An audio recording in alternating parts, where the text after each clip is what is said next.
Good morning, everybody. The time is 9:30 and the inquiry is resumed. For the next minute or so, you might hear in the background my young children. They are in the process of being taken out of the house by my wife, but they're being quite noisy about it. But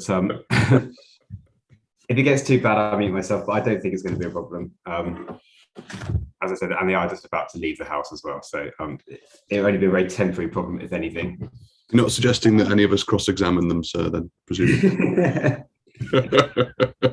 No. I feel like I am being cross-examined by my 3-year-old, though.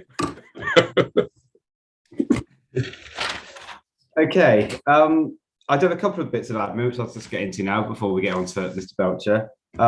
So I got an email which confused me yesterday afternoon, saying that the council tried to submit a planning application form and a decision notice. So if I could tell to Mr. Smythe if you understand what that's about, because obviously I already have that information. Are you on mute, Mr. Smythe? Sorry, sir. It's for the appellant's benefit. You don't need to see that. Oh. Okay. But does the appellant already have that as well? I think we've definitely got it now. We've got no objection. I don't quite know what I know what the scheme is, obviously, but I think we probably already had the information. But we're great. No problem being sent it, and that's fine. So it's not being proposed to be added to the inquiry documents. Then is that right? It's just more for our benefit. Okay, that's fine. There's no objection. Okay, I'll leave that as it is then. Of course, obviously, if you do have any comments, Mr. Simons, I'm sure you'll make them known. Of course, yeah. And actually, that links to inquiry documents. I wanted to make sure that what I've got listed so far is what you have, which is actually quite small. It's just the 3 different opening statements, and then also Mr. Jolly's representations. And that's all I have down so far. That's right. Suggests that we're doing something right, actually, not being deluged by floods of new documents. It's probably a record low of documents. Not bad. It's not bad going, I think. Not bad. See if we can keep it going till the end. Absolutely. Also, I'm also just making sure, because I've been caught out on this before, so I'm actually keeping my appearances table up to date. And I realised that the one thing I don't know for sure is Mrs. James's position or job title, because I think she's a consultant who also is representing the council. So I'm wondering, Mr. Smythe, if you even know now or can just find out what her official job title is for the decision letter. Okay, thank you. The section 106, is that still on track for today? I am told the answer is yes. It better be. I think yes. Let's say yes, and then because really you need something today, whatever state it's in. So yes. Okay, thank you. So I think we should agree on that. Close play today. I need to see something because I need to review it. Absolutely, agreed. Thank you. And have all parties had a chance to think a bit more about my visiting a example care village? Both the Wadswick Green example and also the nature of the visit itself and whether it can be unaccompanied. On that second one, sir, on the second part of your I'll just take that. On the second part of your question, we did do some digging overnight, and it could be completely unaccompanied. Apparently, I mean, this is the thing, most of it's just open to the public anyway, so they wouldn't even need to know you're there. But you could make yourself known at some sort of reception office, and someone could literally point you, say, there's the gym, there's the whatever, there's the cafe or whatever, then you could just walk around. So it could be at a time of your choosing, totally unaccompanied by anybody. And just to be clear, we have had a survey, obviously as part of the evidence for preparing this appeal. We've surveyed the area around closer to Bottisham, so it obviously makes sense to try and two birds with one stone. But the problem is that there isn't one, that there isn't a sort of comparator facility. That there are extra care facilities, as we heard about yesterday, but they're not the same. That it just wouldn't be worth going because it doesn't give you a reflection of what this scheme is actually going to be like. So that's obviously Corsham. It would be nice if it were closer than Corsham. Totally agree. But on the other hand, at least you'd be getting a proper flavour for what's actually proposed. So that's where we're at, sir. Totally unaccompanied. Okay, Dr. Keith, have you had a chance to look at this? Wadswick Green example? Yeah. I mean, I think if it's unaccompanied, then I can't really have any objections in the sense that it's obviously helpful for you to see what's proposed. I was just concerned that, if a director of the company or someone is showing you around who has an ulterior interest, and that it would seem unfair. I think I agree with that. I think that's a very fair point, and so hopefully that's solved that part of it. It was a very fair point, and I agreed with you, Dr. Keefe. So I'm glad we've found a way through that. Mr. Smythe, are you okay with Wadswick Green unaccompanied? Yes. Okay, on that basis, I think I will do it. I think it will be helpful, and I would. In fact, should we put that as a diary item now? Yes, sure. And then we can let them know. I mean, I don't think they'll need any particular notice, but we're best to let them know who you are, sort of thing. Yes. I think it'd be a bit of a push from where I live to do that and the inquiry site visit on the same day.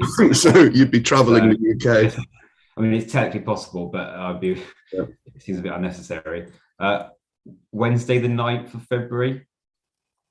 Wednesday the 9th. Yeah, you have to take it away, won't you, Mr. Simons? But if you can suggest, I'll take it away, but I'm sure. I mean, given what I've just said about it being unaccompanied, it's hard to imagine why that would be a problem. Mm-hmm. Wednesday the 9th. I'll just check with my client, but yeah, we'll put that to them. So, and I don't think it'll be a problem. If there's any grave issue, I'll let you know. But otherwise, let's assume that'll work. And if there's timing issues, then I can be quite flexible, but mid-morning. That's fine. I don't think there would.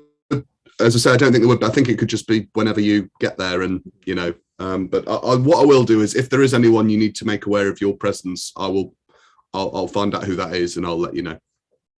Okay, thank you. Okay, so that was my list of items to cover. Is there anything else anyone wants to raise? No, sir. Okay. Thank you. In that case, next on the agenda is Mr. Belcher's evidence in chief.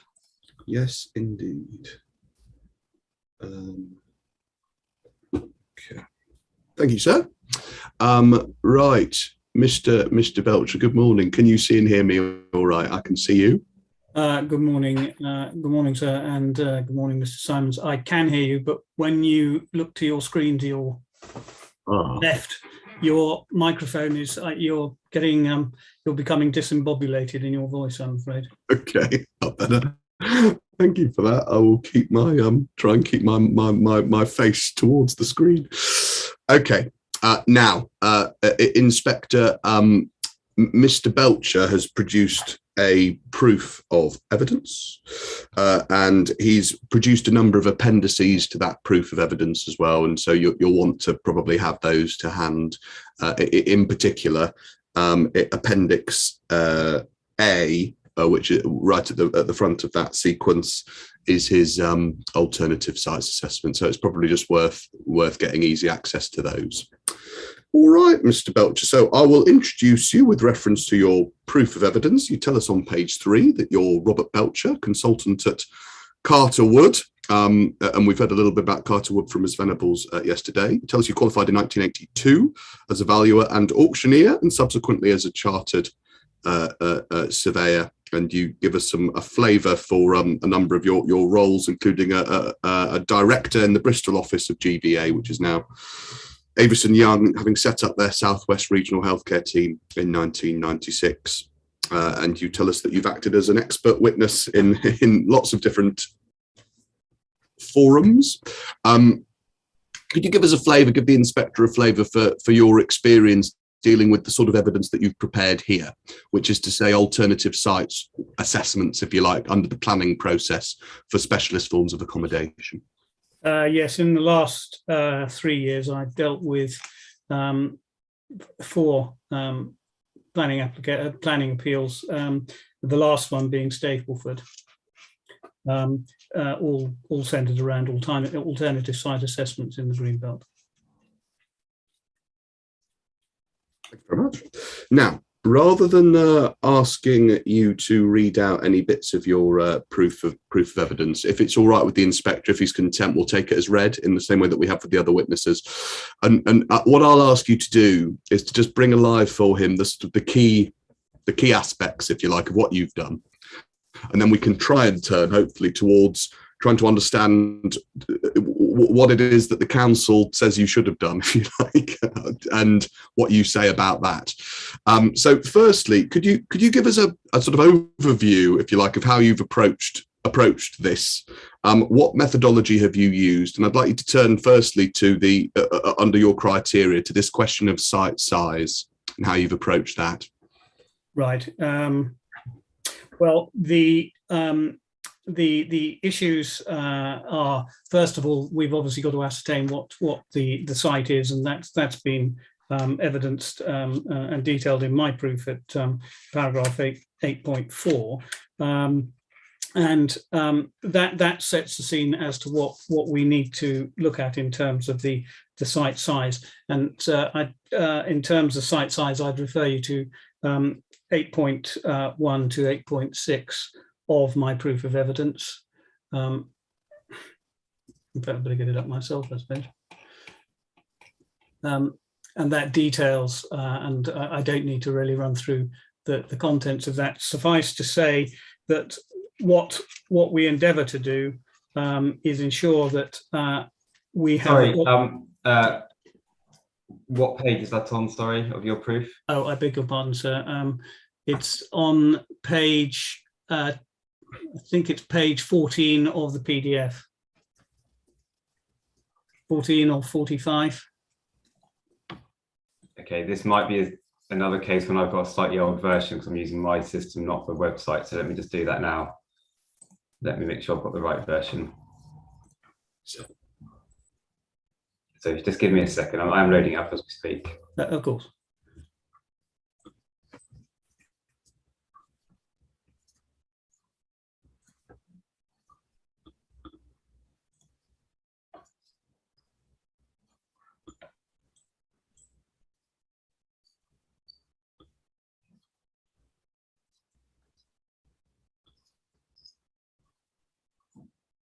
Then maybe it isn't that. So it's page 14 on the version I have is just an appendices page.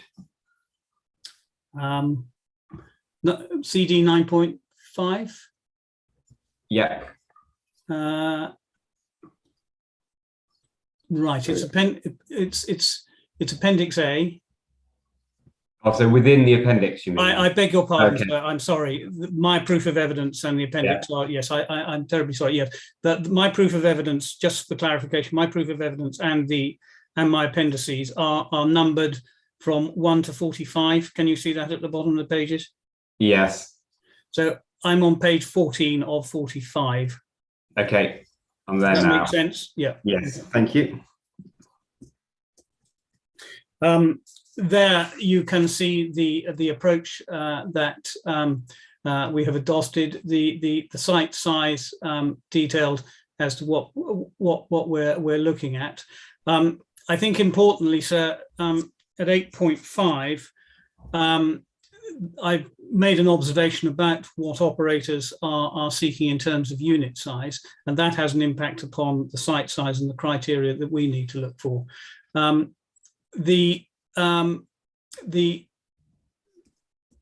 order to deliver a site, a facility on this subject site, we have looked at sites below the criteria that we would actually need given the application on this specific site, and to something slightly larger, in order that we can demonstrate the issue around land availability. However, I must stress that what we are looking at is an application on this site. So therefore, we have to find a site that is equivalent to the site, the subject site, the subject site. We then filter out sites which don't meet that criteria and look within that range. Importantly, the issues around the things that we consider, you can see under 8.7 suitability. And I've detailed what those criteria are. It's also important to understand that it's not just the site size. It's actually the geography in terms of the specifics of the site. It's no good having a site that may fit site area in its maxim, but the site, if it's split around or very irregular in size, you can't fit the accommodation that is proposed. So that's an important factor. The achievability issue is one in which the approach that we adopt is, can this site, can an alternative site be delivering the proposal within a 3-year timescale? We adopt a 3-year timescale because that would reflect the sort of period that would be necessary in order to get a scheme underway and deliverable. It may be, and to be fair to the inquiry, it may be that a scheme is not completed in its entirety within that period, but it would be open and available and probably providing accommodation on a phased basis, and that is not unreasonable. I'll ask you to pause there, Mr. Belcher, yes, because I'd like to just think about this 3-year period that you've suggested you've adopted. Yep. Why not? Let's say there's a site, just hypothetically, just for a moment. Let's say there's a site that fits within the right size criteria, which you've explained, and let's say for whatever reason that it might be appropriate for a retirement care village, but let's say it won't be, for whatever reason it won't be deliverable for 6 years, 7 years, 8 years, 10 years, whatever it is. It's into the future. What's the sort of logic behind saying, oh well, we're not going to have regard to a site like that in our ASA, we're going to rule it out? Yes, I was going to come on to that point. The issue there is the adoption of a 3-year period, and particularly given the evidence that you've had before you already, sir, namely that, and indeed accepted by the authority, is that there is a need. That need is now and is growing and is unmet. So the adoption of a 3-year period is a reasonable supposition in terms of delivering a site and importantly, therefore, ruling out other sites that might be coming forward. And in particular, the land supply report does detail sites, but none of them will meet that criterion. Did you consider 5 years, which is obviously I'm sorry, sir, you broke up. Did you consider 5 years, Mr. Belcher, which is obviously the more standard time that we use for housing provision and planning because of the 5-year housing land supply? No, because the need is now, sir. In terms of the housing guidance, I think it's important to realise that there is no guidance set out for delivering sites for C2. It is that guidance is specifically designed for the local authorities in their SHLAs and the housing assessment, and it is different. The critical thing, sir, is that somebody who needs accommodation that requires some specific adaptation to their needs, it isn't something that they can wait for. You and I, if we want to buy a house, we'll sit and can accommodate a longer time period for the delivery of that facility. You cannot, somebody requiring a care facility in whatever form, whether it's a care home or assisted living or a retirement village, they need it now. They don't need it. They can't wait. Their requirements are immediate, and that I think is quite an important point to stress. And I would like to get over. It's the need now, not being able to that they don't have the ability to wait. Well, I think yes. I think that's all I need to say on that. So. Okay, so you've explained the sizes that you've looked at. Anything more you want to say about size?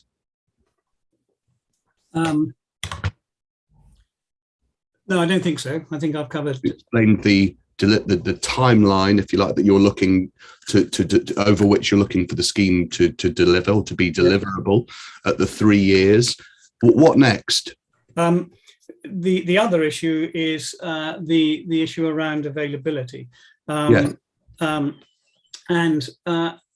that is an important factor. The availability is sorry, getting myself confused. The availability issue relates to is the site actually available for the proposal, and is it one that meets the test of those other 2 points? So the availability I've set out at 8.11 to 8.13, and that is detailed there. So can you? I presume you've got that page open. It's out there now. Yes, thank you. And I think that sets the scene there.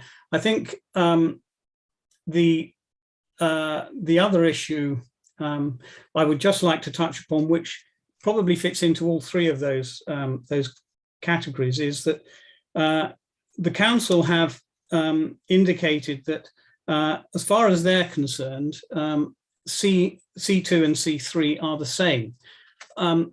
Putting a developer's hat on and as a surveyor, I really would question that, because an operator in the C2 marketplace cannot compete with the C3 operator. So if there is a site that is allocated for C3, they are having to compete against land values which a C3 operator can afford to pay, whereas a C2 operator is unable to deliver on those sort of land values. Not least because the costs of construction around the facilities for a care village are substantially greater than those within a C3 development. Housing is predominantly cheaper to construct, because there aren't all the additional facilities that both Mrs. Venables and Mr. Sedgwick detailed in their proofs. And so I think it is unfair to say by the council that if there is no specific allocation for C2, then C3, they can go and fit in C3, because if it is an allocation, they are going to have to compete on land values, and they can't do it.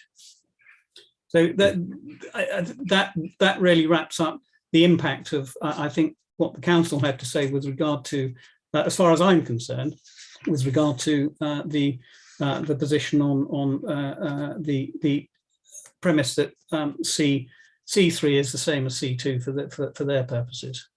Just to be clear, did you say something similar to the inspector in the Stapleford appeal?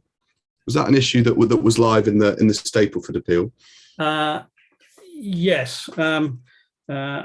I'm afraid you might have to help me, Mr. Simmons. Because we could have a look. I mean, our inspector's already seen, I think, the relevant paragraph. I just wanted to understand what you said about it. It's if you turn to core document 5.18, just very briefly, which is the Stapleford appeal.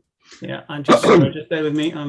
Not at all. I'm afraid my machine doesn't tell me which ones I've got open, unfortunately. No, you take your Stapleford, right? Sorry, which paragraph am I going to? Turn to paragraph 67. Yeah. This is a point that bubbled up. A point that bubbled up in cross-examination. I think my cross-examination of the council. But I just wanted to understand what you say about it. If you turn to it's page 14 of the decision letter, paragraph 67. Yeah. Yes. Do you see that halfway down that paragraph, there's a sentence that starts uncontested evidence? Yes. Unless sites are specifically allocated for C2, developers of such schemes are unable to compete, etc., with C3, and so delivery will be restricted. Yes. So is this what's your well, I don't know whether that was your uncontested evidence that was being given in that case, but could you just explain how what you've just said tallies with what the inspector was accepting here?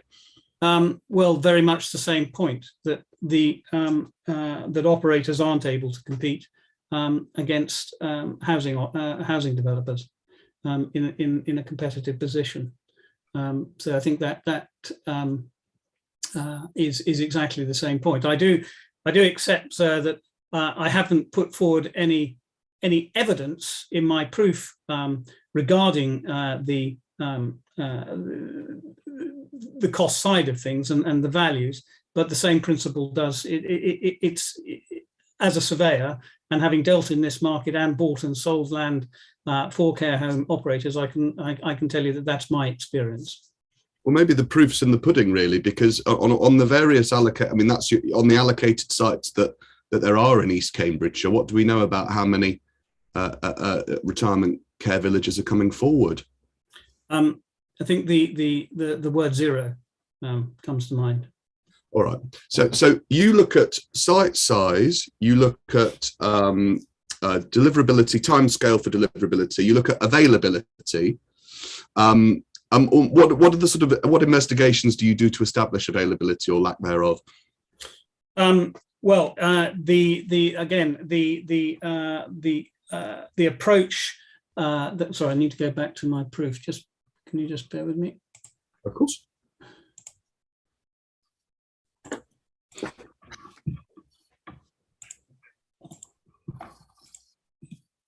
Sorry, it's very frustrating when I can't actually see what I've got umpteen documents open and I can't immediately see them.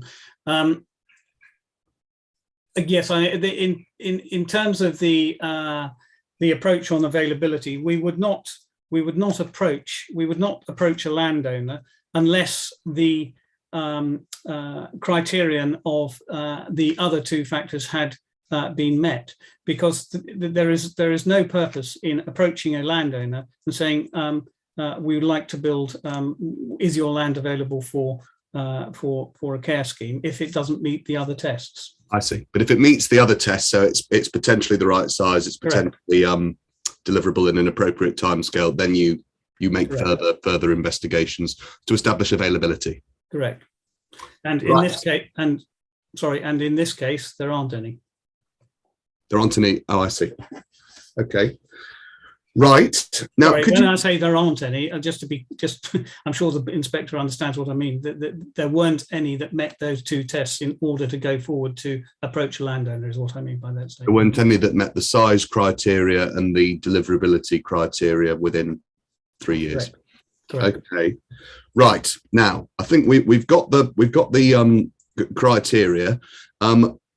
Could you take us through, please, the headlines? I mean, the inspector's got it to read, but the headlines of what your assessment actually did then, and how you sort of sifted through the various sites. Yes, the approach we adopted is given in terms of the site size and those allocations. We looked at all of the documents that I've referred to, and I think where was the documents that I referred to in terms of what we look at are detailed at I think it's 4.1. Sorry, so this is page 8 of my proof of evidence in Appendix A, 4.1 to 4.3, and also at section 7, page 13, and 7.3 through to 7.13 on that page 13. The net result of the sifting produces a list. That list is then detailed at Appendix A. I think. Sorry, bear with me. I think it's Appendix A of my of the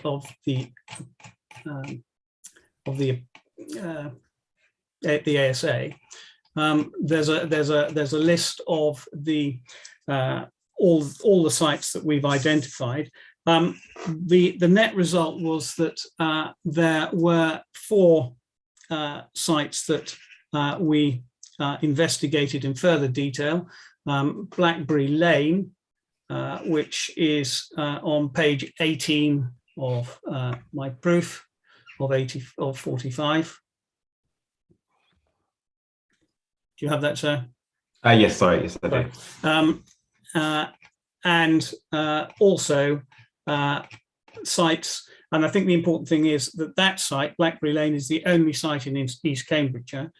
We also looked at sites in the wider market catchment area as identified by Mrs. Venables, and those are the sites of, that we detailed in more detail are at page 26 through to 28. We also looked at the planning provision. Again, that reflects those are planned sites. That reflects the evidence given by Mrs. Venables yesterday as well in terms of the actual plan provision. And I think importantly, we've already established there are none coming forward for retirement care villages in East Cambridgeshire.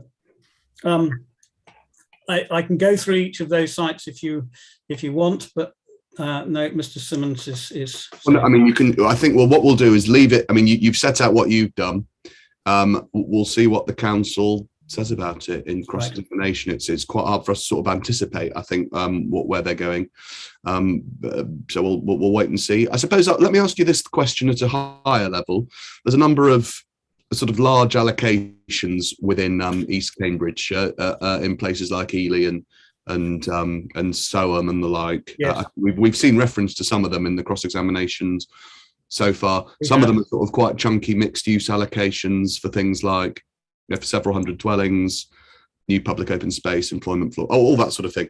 And I think one of the things that the council sort of suggests is, well, why not put, why exclude one of these, sites from one of the Soham allocations or the Ely allocations or whatever. These are massive sites. Why couldn't you squeeze in a retirement care village on part of it or whatever? Yeah. So and I think that I'm putting this to you because I think that applies to quite a few of the sites that the council have mentioned in their evidence so far. It's sort of, why not squeeze it into a large allocation kind of thing, to put it crudely. So generally speaking, what's the answer to that? Well, can I take you, sir, to page 15 of 45 of my proof? The larger allocated sites are detailed at 817 through to 824 inclusive, and there is an explanation behind the reasons for disengaging with those sites. I mean, I can go through each site if you wish, but please let me know, or I can leave you to make your own assessments there in terms of what I said. But fundamentally, the sites either don't meet the timescale trajectory, which is indicated, and the land supply is the main source of provision there in terms of that evidence, and there's no allocation for C2, and I've already rehearsed the issues around allocations for residential in its broadest sense, and the issues surrounding that. So without going into the detail of it, unless you wish me to, I think those paragraphs set the issues around why they've been why we've disallowed them. I'm happy with what you've written for now, subject to what the council exactly. And then if anything which they don't clarify, which I think should be, and obviously I'll ask a question at that point. That's a very helpful nudge, sir. And I think what we'll do then in chief, Mr. Belcher, is not go through them all in detail, as the inspector says, and see which ones the council has problems with. What about this sort of almost stand back and sense test question, Mr. Belcher? Because I think one of the things that Mrs. James said for the council in her evidence, and I think Mr. Smythe said it in his opening too, is, well, he didn't put it quite like this, but there must be somewhere outside the green belt. We're in East Cambridgeshire. We know a small proportion of East Cambridge is in the green belt. I think part of what they're saying is, well, it just can't be, can it, that there's nowhere outside the green belt in East Cambridgeshire that where you couldn't put something like this. I think it's put almost just sort of as bluntly as that. There's got to be somewhere, because there's only a minority of East Cambridgeshire inside the Greenbelt. Having gone through the work that you've done in your ASA, what's your response?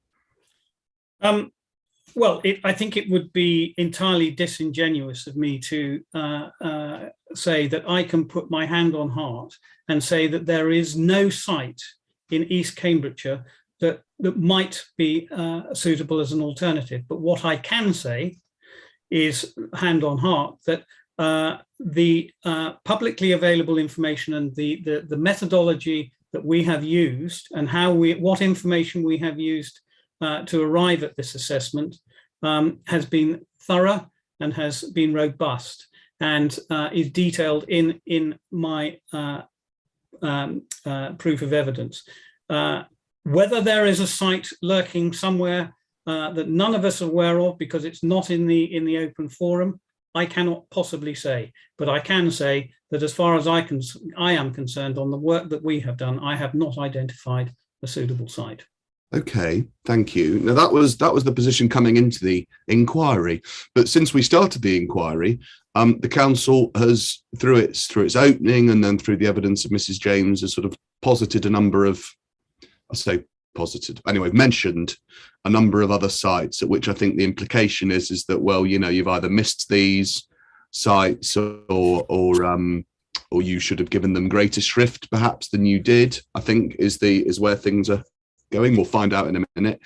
I counted 5 of them with Mrs. James, and perhaps, well, I don't know, Inspector, whether it's worth going through all 5 of them, because they might all not be pursued now, and I did put these questions to Mrs. James. But given they've been raised, let me just give the opportunity, just briefly, if you can, in respect of each of the 5, just briefly, to give the Inspector your answer as to, number 1, I suppose, did these slip your attention, these 5 that have been raised? And if they didn't slip your attention, how come, you know, you haven't accepted them as an alternative? Right. Well, again, I would agree with you, Mr. Simons. You on cross-examining Mrs. James, you covered most of the points, and I don't think there's much purpose in me going through those. But what I would say, sir, is SHO1 Brook Street, Soham, was raised. That's in my ASA at 8.20, and again, the notes are fairly clear there. I think again, reference to the land supply, references that you might find useful. My SA 8.20, that's page 15, CD 4.12, and apologies, but that particular document is a difficult one to go through because it's not page numbered. I think you did comment on that, or that might have been some other government document you commented on about not having page numbers. But for your reference, CD 4.12, Appendix A, Roman numeral 4, the trajectory of sites allocated in the adopted plan, and that is page 2. Of 66 pages in that document, if you're looking at the PDF, and that details the timescales.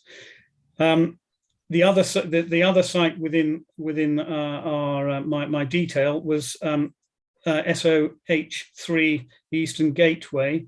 That's 8.23 in my proof of evidence, and that's page 15 of my proof.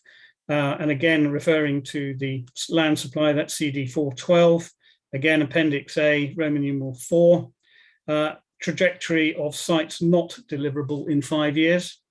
And that's page 1, and that's 69 pages in on that document, using the PDF numbering. SHO6, the land north of Blackberry Lane, well, that's in my proof, section 9, page 18.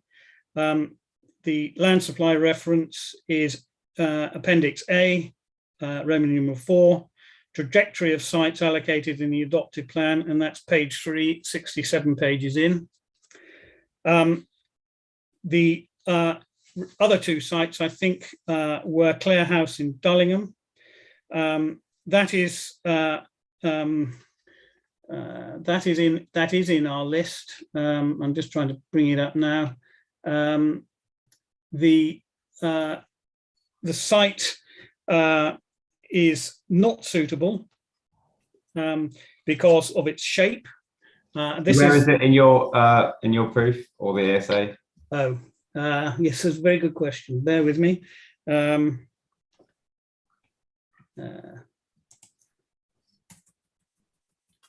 It is Clare House.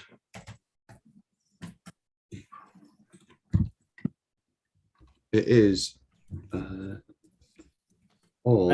getting there, Mr. All right, I'll leave it. I think it's page 23 of 45, but I'll leave it. Right. Yes, it's. Thank you. It is. Yes, and it comes under sites without outline C3 permission. Can you see that, sir? Yes. It's the second one down. Site east of Clare House stables.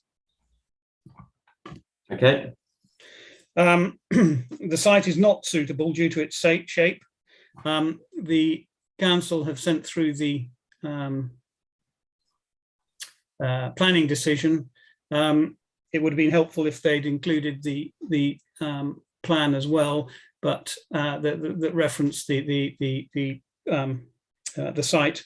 But if you look at if you look at the actual site plan, this goes back to my point earlier about site suitability. It's an unsuitable site, even though the council are claiming that the site is large enough, it fits our site criterion in terms of site size. It wouldn't meet an operator's ability to develop the site. The actual site that you could develop the care home is, I'm sorry, this is difficult to comment upon without having a site plan in front of us, but there's a rectangular area, and that's the only area it would be suitable to fit, and it's not large enough. It's about, I think we estimated it at about somewhere between 2.5 and 2.8 hectares, which doesn't meet the criteria for our site. This is the one with the lapsing. This is the one where the council says, there's a C3 permission. And this, I was just going on to that. Oh, please do. Sorry, I didn't mean to interrupt. The council have also indicated that the site is not proceeding, albeit that as of today, the site has planning permission. That may be knowledge that they have, but at the time that we submitted the proof and the land supply, the land supply refers to the promoter delivering within 3 years, and again that is in the land supply. At Appendix A of the land supply, Roman numeral 3, trajectory of sites without outland planning permission, and it's page 1 of 4, and it's 61 pages in. Again, as far as we're concerned, the site still has permission. And even if it doesn't and it becomes available, I think it's important, I must stress, the site isn't suitable anyway. The other site is Station Gateway in Ely. I think, and forgive me, Mr. Smythe, but I think you referred to it as EL8. Well, I think it may be EL7 and 8. The actual site itself is not in the ASA, in my ASA, as it's designated as or allocated as an employment and mixed use allocation, and a retirement care village operator would not normally seek to target a site in effectively a mixed use regeneration site. Why not? I mean, why is that so? Well, in this case, you have to look at the client group. Nobody is going to want to be living in a mixed-use development scheme of shops in B1 or industrial units. It's not an appropriate location. But I don't think that. I mean, that's one of the factors, and that wouldn't meet suitability criteria anyway within our test. But is that necessarily true? If it's a very large site, I can conceive of a layout approach that would allow for both elderly housing and other uses, and that could be integrated in principle. If there was I agree, sir. but I was going to go on to say that there's a suitability issue which you may or may take issue with. But again, importantly, there's a deliverability issue here. We're looking at achievability, and the land supply report indicates that the estimated site will be delivered beyond a 5-year period, as development will involve relocation of existing uses and regeneration of that area. And the trajectory is from 2017 through to 2035. And if you'd like the reference, again, the land supply report, it's 2027, isn't it? Not 2017. I'm sorry, I beg your pardon. I'm sorry, 2020. Sorry, that was my mistake. 2027 to 2035, and that's detailed at Appendix A, Roman numeral 4. The heading is trajectory of sites not deliverable within 5 years, and that's page 1 of 69 pages in. Let's just dwell on that. I'm sorry, Inspector, were you going to say something? No, just I'm trying to get that PDF page right. Oh, so sure, yeah. Let's get that page first, and then we'll take it from there. Could you just give the reference again, Mr. Belcher? Yes, I've noted it down as 412, Appendix A, Roman numeral 4.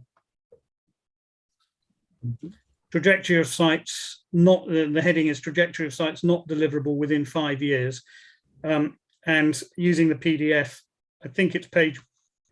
Sorry, excuse me. It's page 1 of 69 pages in. It says page 69 PDF and then page 1 of 2. Yeah. With you. Yeah. There we are. Yes. So there we see, don't we, that the first reading along ELY7, the first delivery projected is in 27-28. Correct. And so on. Now, given what we know about the state of the existing need, and the extent to which that need is going to grow over the next 5 years, 10 years, whatever, 20 years, from our evidence and from the council's evidence too.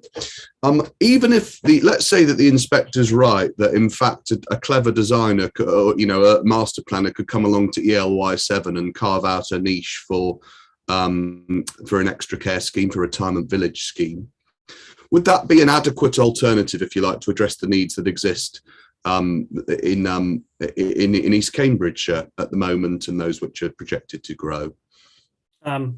Absolutely not, and Mrs. Venable's evidence detailed that. There is a need for more than one facility. So even if there was another site, there's still capacity and need for more schemes. Okay. Right, I think that was a whistle-stop tour through the 5 sites that have been raised. Mr. Belcher, thank you very much. Is there anything you'd like to add in, Chief? Otherwise, I will pass you over to the tender graces of Mr. Smythe for further questions. I'm sure there is, but in these circumstances, I can't think of anything at the moment. Very grateful. So those are my questions in chief.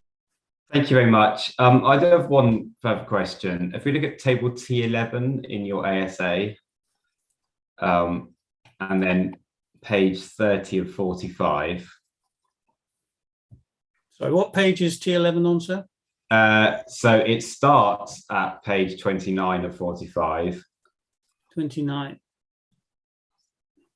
And it runs over onto page 30 of 45. Yep. So we have the appellant's other site, which is land between Haverhill Road and Hinton Way. Yeah. I'm just trying to think this through, and it might just be just not thinking this through properly. Why is a site with an ongoing application for C2, irrespective really of where that application stands in terms of being approved or not a suitable site for development of C2? I'm sorry, sir. I'm probably being obtuse. Could you just? So for that site, it's a site which is subject to a current ongoing appeal for C2. We're talking about the land at Haver Hill Road in Hinton. Yes. I'm Staple- basically, So that's Stapleford. That I think has. the inspector's asking why not? Why has that not got 3 yeses? I think basically you've said for Yes. Stapleford, you've said it's suitable, yes, but you've said achievable and Oh, I available. see. I'm sorry. No, and so the question is, well, assuming that Axis, that your client, my client, was going through an appeal process, it's now of course gone through an appeal process for Stapleford. Why Yes. on earth isn't that both achievable and available for this scheme? Well, I think at the time that this was done, the consent hadn't been granted. No, of course, but at the time, Um, but now we why know it not has. yeses?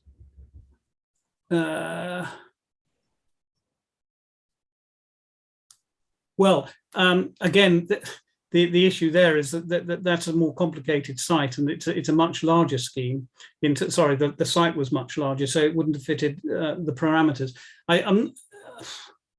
I'm not sure I can immediately answer that, sir. To be quite honest. Well, I think what about the comments box? I mean, do you see the fourth? Let's see. This is the appellant's other site in South Cam. Well, the application has been refused as pending. It will either not get permission or be developed. So it's not about, well, I suppose that might be, sorry, that does answer the question, doesn't it? How so? It will either not get permission, well, it has, or it'll be developed. So it's not available or achievable. That's the point. Could you just explain to the inspector why that follows? So it'll either not get permission, well, it has. Okay. Yeah, well, so it has got permission. So go on then. Why is it therefore not available or achievable for this scheme as an alternative well, site? because it's been taken out. It's going to be developed as an alternative scheme. So it isn't right. Okay. So it's an alternative scheme, if you like, in the supply side of the market catchment. Yes, because it's not. Sorry, it isn't in East Cams. It's in the market catchment area. Do you have any more questions about this, sir? Yeah, I might do, but I can come back to it later. I think I'm just thinking it through myself. I think I'm trying to work out where it should fall in terms of my consideration. Should it be an already pre-existing? Now, that would now be a consented part of the planned supply within the market catchment, not within East Cambridgeshire, but within the market catchment. At the time that this was that the ASA was done, as Mr. Belcher's just said, obviously we didn't know whether it was going to get its consent or not on appeal. But either way, I think what Mr. Belcher's said is that it's not available for us for this scheme because it's That's exactly what I'm trying to say, Mr. Simon. Yes. So it's part of the planned supply, so it should be taken into account as part of the whole sort of need discussion we've been having, but not part of the ASA. That not anymore because because it's got a scheme coming forward and it's not this scheme, if you like. Okay, Mr. Belcher, thank you very much. So those are all my well, I've finished already, but those are not my updated questions to Mr. Belcher in chief. So I'll tender him over for questions. Okay, thank you, Mr. Survivor, Mr. Belcher. Are you happy just to proceed straight on to the cross-examination? Very embarrassingly, I wouldn't mind a little visit somewhere. Is that permitted? Yes, that is permitted. Shall we have a short break then and resume at 10:30? Thank you, sir. Okay, thank you. The inquiry is adjourned and we'll resume at 10:30. Thank you.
Welcome back, everybody. The time is 10:30 and the inquiry is resumed.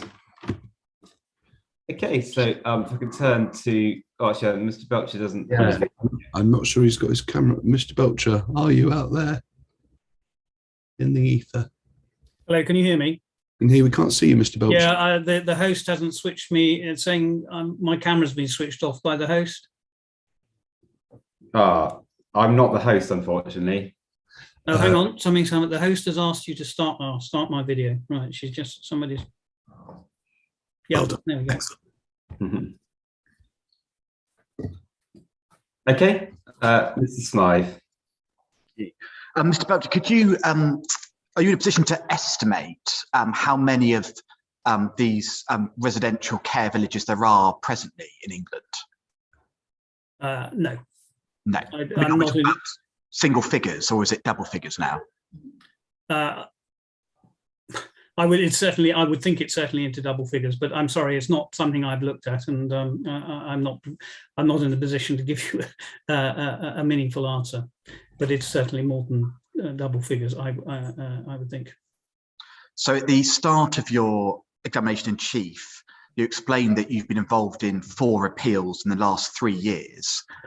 In any of those 4 cases, was an alternative sites assessment provided at application stage? Yes. How many of the 4?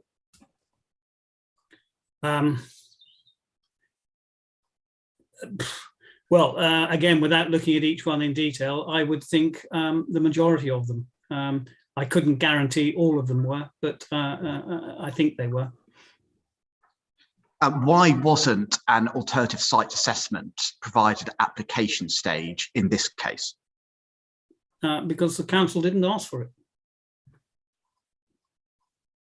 as I understand it, and I wasn't involved. We weren't involved with the pre-application. Did you hear Mrs. James's evidence on the second day of the inquiry? I did, yes. Yes, so she explained that there were numerous Zoom meetings with representatives from the appellant, where she indicated that, quote unquote, it would help the appellant's case if alternative site evidence was provided. If that's what I can't remember those words, but I'm sure Mr. Smythe, if that's what you're saying, she said that's what she said, but I don't recall the words exactly. Did you attend any Zoom meetings with Miss James? No. No. Let's test this proposition that the council never asked for it. Can we take up the planning statement, core document 1.13? Right, just bear with me because I've got to go to a different 1 point what? 13.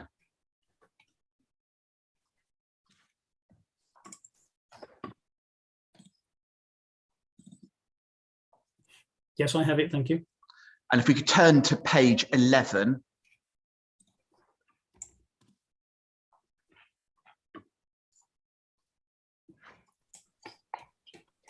Yep. And so at the bottom, under pre-application advice, the applicant submitted a formal request of pre-application advice in April 2019, which was followed by a meeting with the planning. I'm sorry, Mr. Smythe, I'm going to have to stop you. I think I've got the wrong document. Sorry, CD 113, did you say? Yes. And page 11. There are 3 paragraphs, yes? No, I think Mr. Smythe means page 11 of the document, not the PDF. Beg your pardon, sir. Thank you.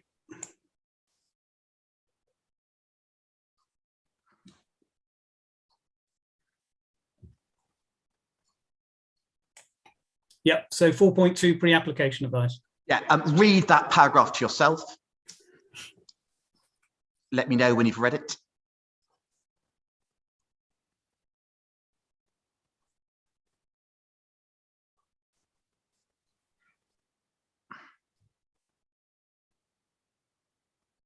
Yes, thank you. And then over the page, written advice was provided by the council subsequent to the meeting. Guidance was provided on the key planning considerations for an application on this site and the submission requirements. Key points included the following, and you see then we've got 7 bullet points. I do. And if you look at the second bullet point, the applicant would need to comply with policy HOU 6 to demonstrate that there is an identified need for such provision that is unlikely to be met within the settlement, and that Bottisham can support such development. Do you see that? I do. And can we next take up the withdrawn report to committee, which is core document 3.1?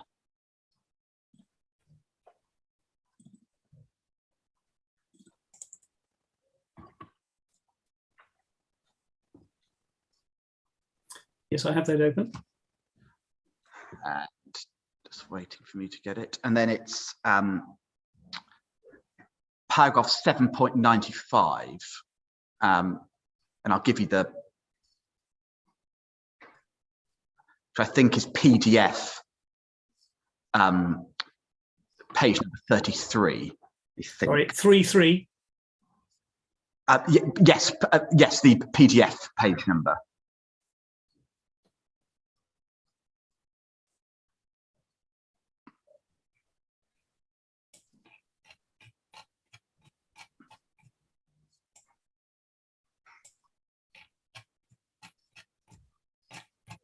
Sorry, my PDF, every time I go beyond a certain page, it goes back to the beginning. Oh, in fact, if you look at the bottom, I just noticed actually the page numbers correlate with the PDF numbering. So it's actually page 33, whichever way you. I'm trying to get there. This is fine. It's just my machine, I think. A bit like me, it's a dinosaur. Page 33, 30.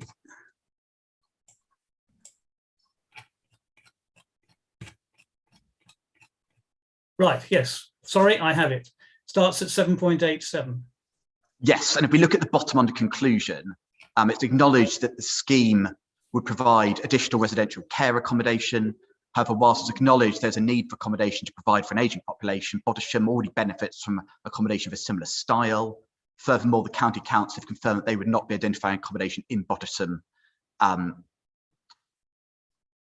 area due to existing facilities, and therefore there is not an identified need for such a provision that cannot be met within the built-up areas as required by policy HOU 6 of the local plan.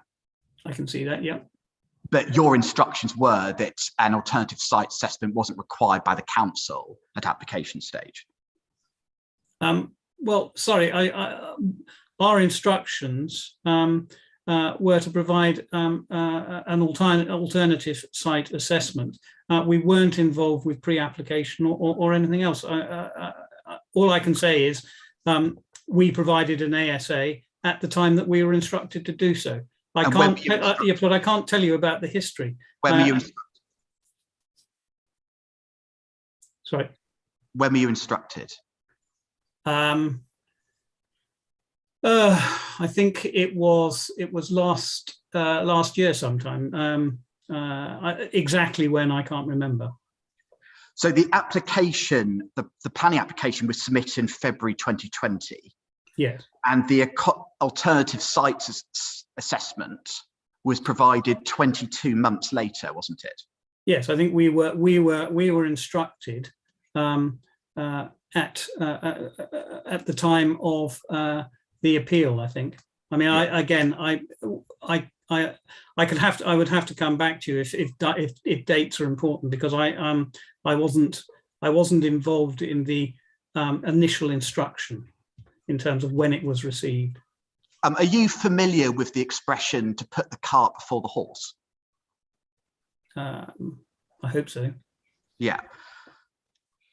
The alternative site assessment which you've done hasn't informed the site selection or the proposal, has it?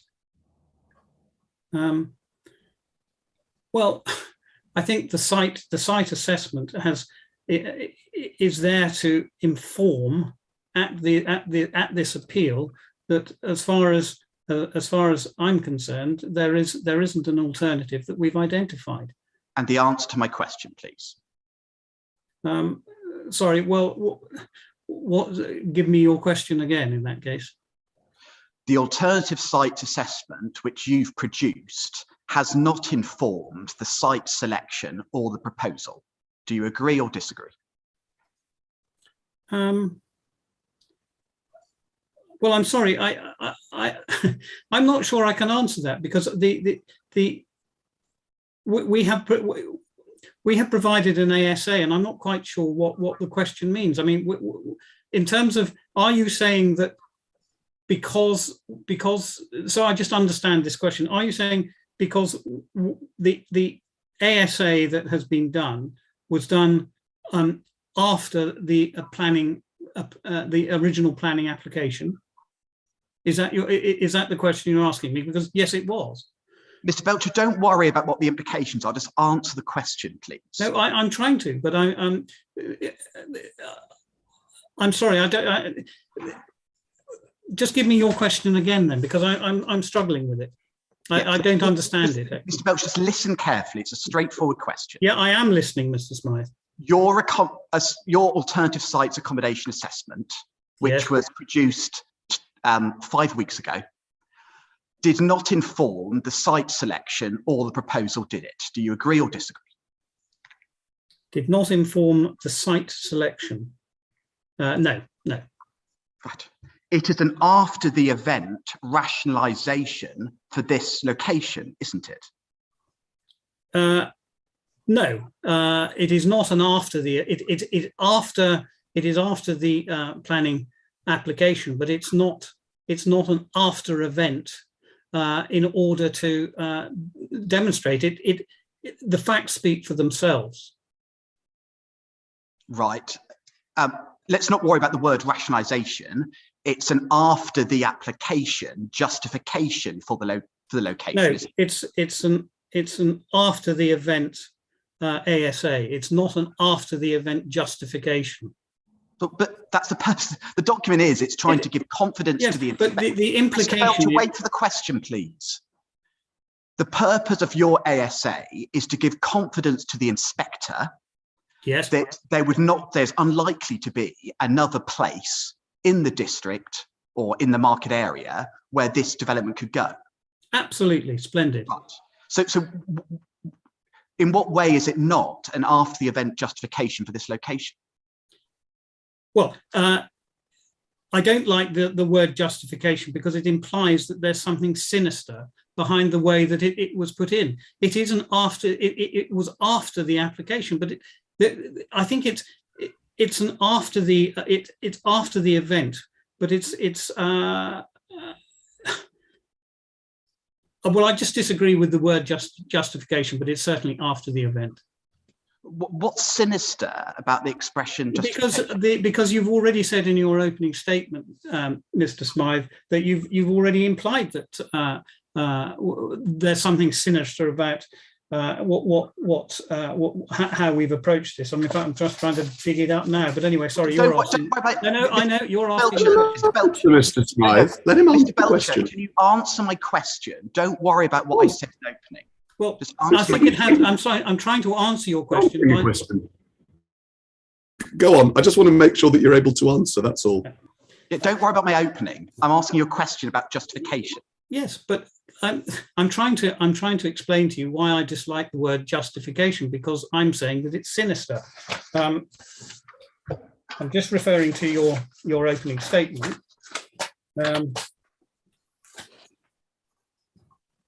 One is,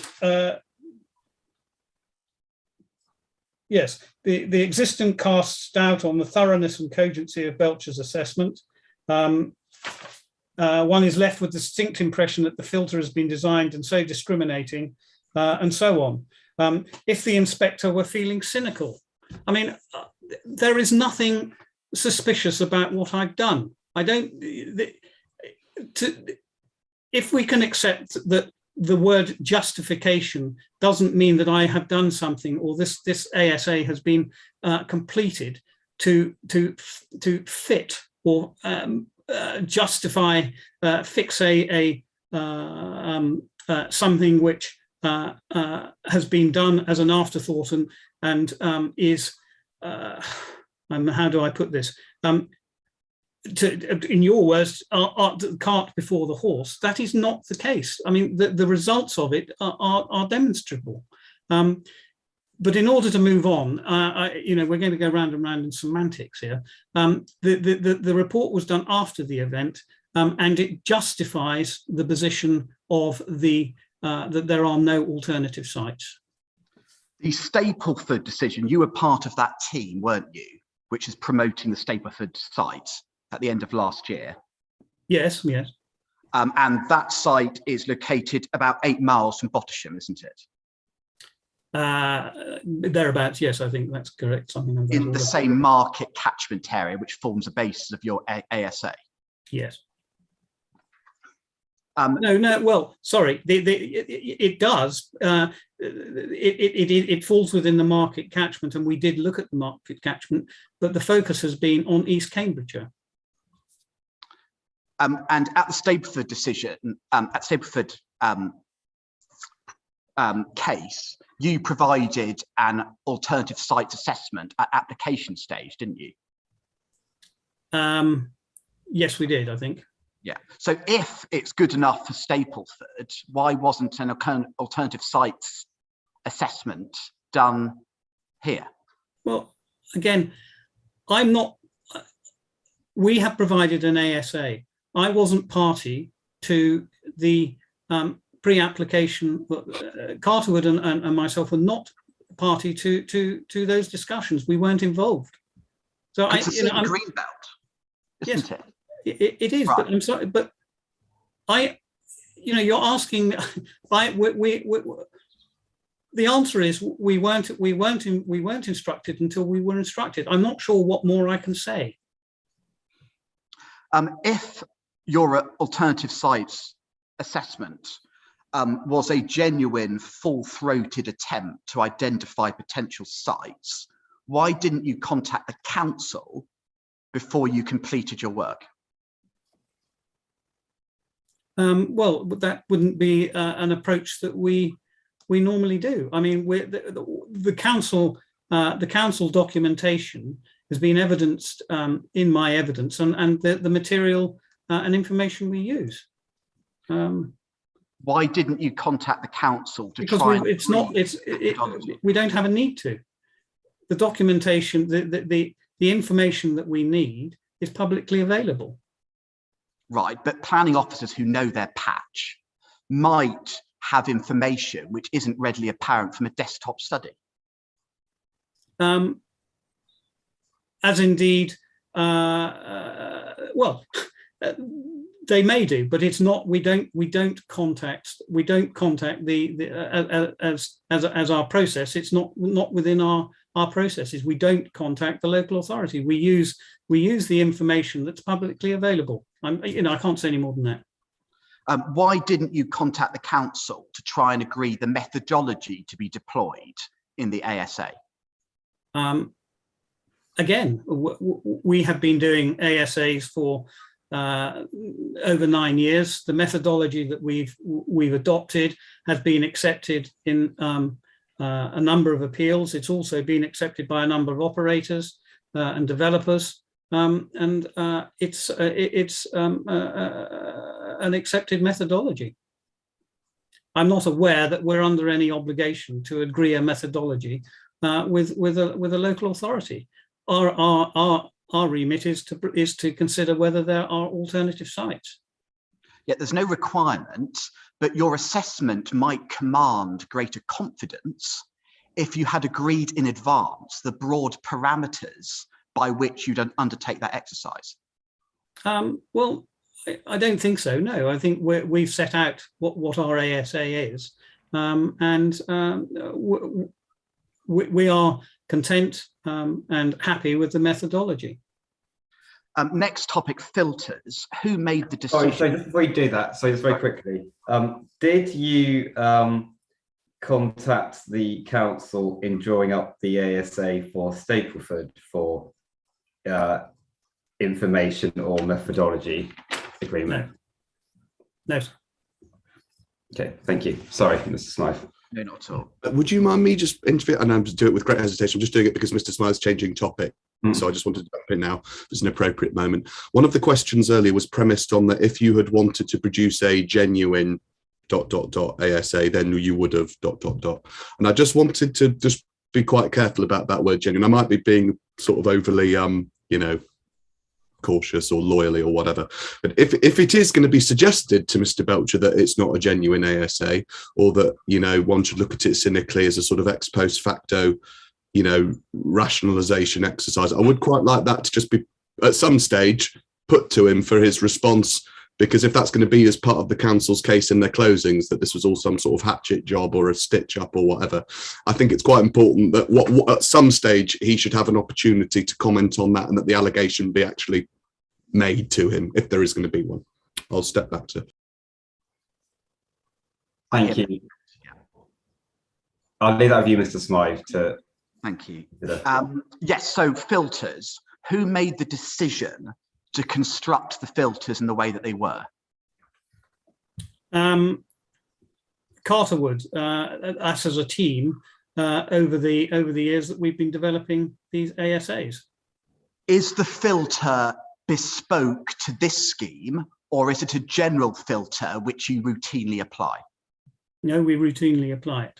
We try and be, as I've said in my proof of evidence, we are consistent in the approach that we adopt in planning appeals and the ASA assessments where they're required.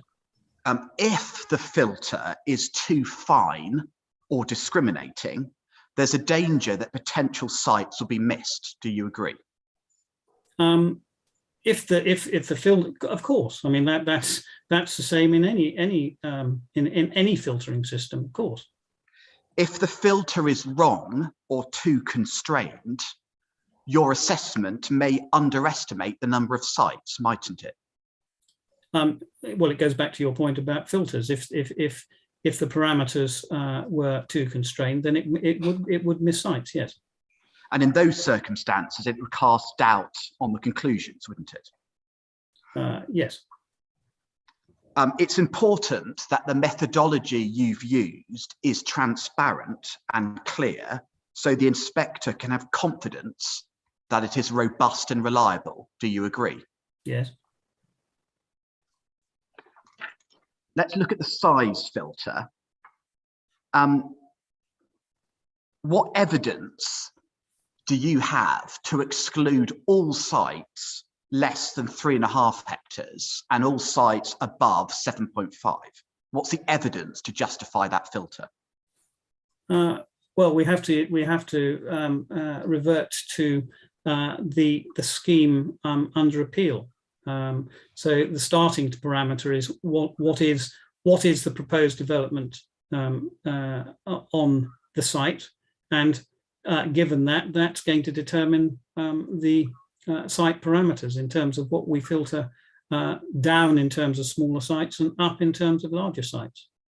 The ASA and my proof have detailed what criteria we use in that site assessment and why.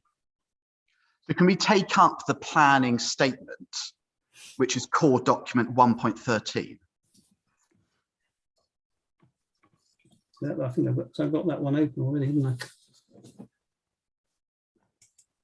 1.13, yes.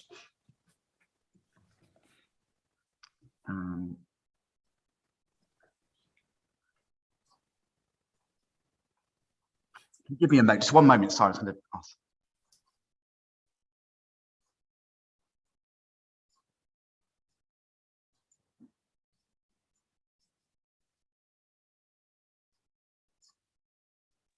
Sorry, Mr. Belcher. Yeah, so it's page 8, just getting my references right. So it's a section. Sorry, page 8 of the document or of the PDF? Of the document, which I think is page 12 on the PDF. Thank you. So it's a section titled Site Context. Yes. And if you look at the second paragraph, the total site area is 8.4 hectares. Yes. So this appeal site would fail your own filter, wouldn't it? No, because what we're looking at is a site for the development itself, and that is on something just over 4 hectares. Have you, when you're looking at alternative sites, did you allow for that kind of level of granular detail? I'm just trying to remind myself now what the site parameters were, and where I just need to refer to my own It document. would be quite common in large sites to have large areas of landscaping and things in the same way as is proposed here.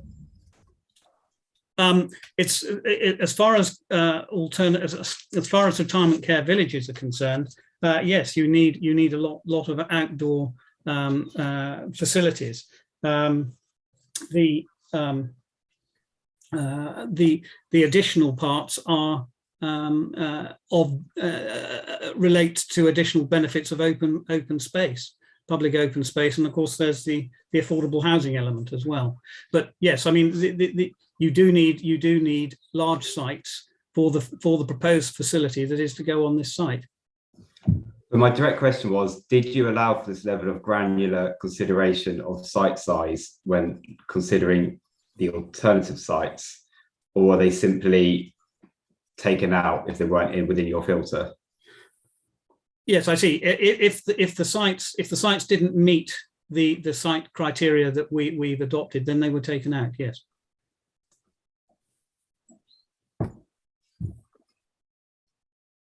Okay, so I'll just go back to you, Mr. Smythe. I've got my answer. This reveals, doesn't it, Mr. Belcher, the absurdity of your position, because the appeal site itself would be excluded using your very filter, wouldn't it? No, because we're no. Please reconcile your answer to what you just told the inspector. It would exclude the appeal site, wouldn't it? Mr. Belcher, please. Let's have a straightforward answer. Do just, I mean, you've asked 3 times, so maybe just let him answer if that's all right. I mean, yeah, well, yes, on that parameter, yes. And that shows how absurd your assessment is, doesn't it, Mr. Belcher? No, because we have to. We've got to consider the site itself. The actual care home is fitting on a site of something around 4-point-something hectares, and that is the point. It's the built environment and the outdoor accommodation and ancillary facility that goes with that. Can we look at some other permitted schemes? Can we start on core document 5.1?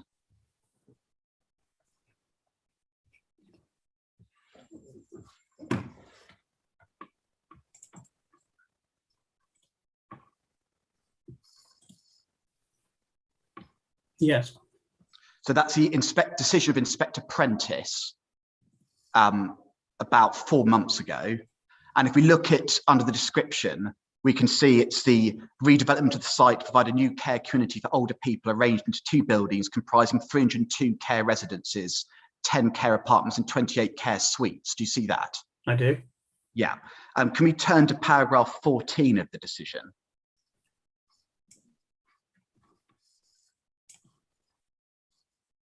Yeah. We can see there the appeal site comprises 1.5 hectares. Mm-hmm. Do you see that? I do, yes. This site would be excluded from your assessment, wouldn't it? It would, yes. Next, core document 5.7, please. Sorry, 5.7? 5.7, please, yeah.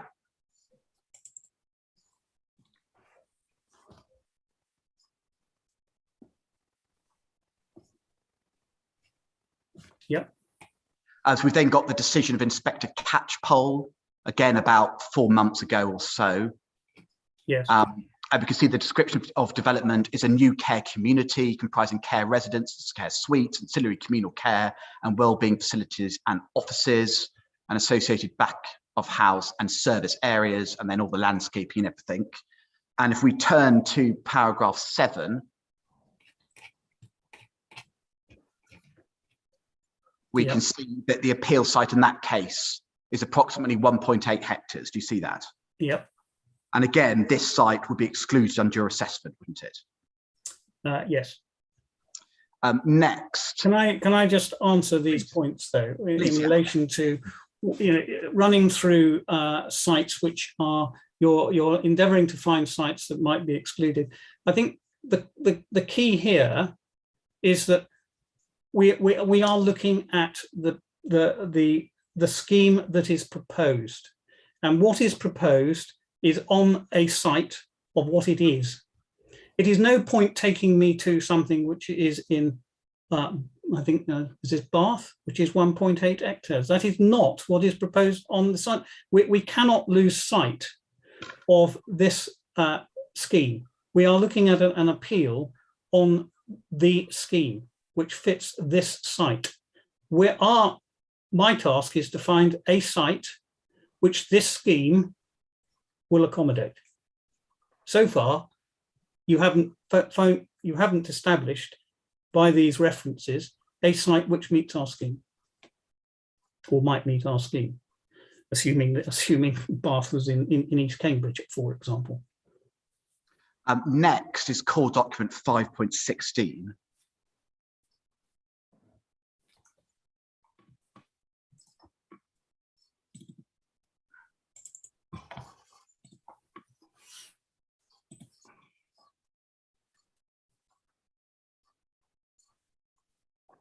Yeah, thank you. So we got the decision of Inspector MacDonald 23 months ago, 2 years ago, and we can see the description of development is the erection of a continuing care retirement community under Class 2, consisting of 50 frail elderly and dementia care beds, 49 care suites, 71 care apartments, and 7 care cottages, together with 4 care bungalows, the main village care building, the wellbeing centre, and then all the landscaping, everything one would expect to see. Can we turn to paragraph 45, I think?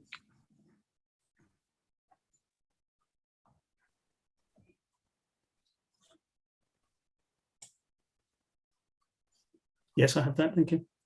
So this is the, in respect to the availability of other sites. So paragraph 43, the council did not contest the appellant's evidence. There was no alternative sites. Furthermore, the appellant disaggregated the facility and looked for smaller sites, but also found no alternatives. So pause there. Why didn't you do the same thing? Why didn't you look for sites which may fall below the 3.5 hectare filter? Well, first of all, the site criteria that we used is smaller than the subject site.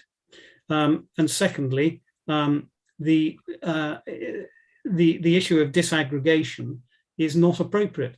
Again, I refer to the planning appeal in front of us, the scheme as proposed. It is not possible to disaggregate that scheme in front of us on smaller sites. Putting it simply, Mrs. Venables and Mr. Sedgwick have evidenced what the scheme comprises. Would you expect somebody who is moving from their home to this scheme, who is looking at having the facilities that is proposed, that they're going to be said, here is, and I'm being slightly flippant about it, here is your accommodation, but by the way, if you want to use the bowling facility or the swimming pool or the restaurant, you've got to go to a site down the road. I mean, it's just not practical. The inspector needs to have confidence that your site search has captured all the sites it ought to. And we haven't seen any evidence to justify the size filter you've used, except for the fact that you're simply using what the size of the appeal site is as the template. Well, forgive me, Mr. Smythe, but I would say that is the template, isn't it? What else am I supposed to do? Well, do I say, oh, well, I'm the applicant is putting this proposal on. However, I don't think it's appropriate, and you can squeeze the site onto a 1 hectare site. That isn't my role. My role is to establish whether there's an alternative site that meets the criteria necessary to put the appeal site on the site, and that's why the filters are there. Sorry, I'm just going to stand up and make a gesture because I need to close the window. I'm going to put it. Sure. Sorry. Thank you. Can we take up your proof, Yes, which runs to 14 pages? So I think it's the back of core document 9.5.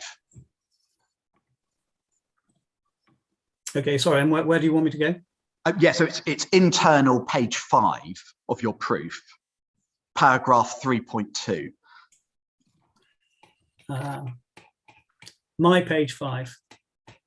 Yes, of your proof, yeah, not the assessment.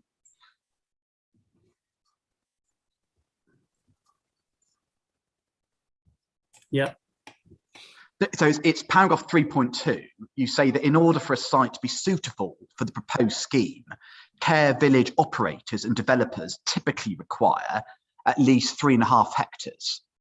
My first question to you is, doesn't the examples I've just given show that there are care villages provided and granted planning permission, which are considerably smaller than 3.5 hectares? Of course, there are schemes which are on smaller sites. But I'm sorry, we come back to the appeal. It's the scheme. It's the scheme that is proposed, and that is the driver. Right. The Clare House Stables site, we find that at page 23 in your assessment. Would you mind taking that up?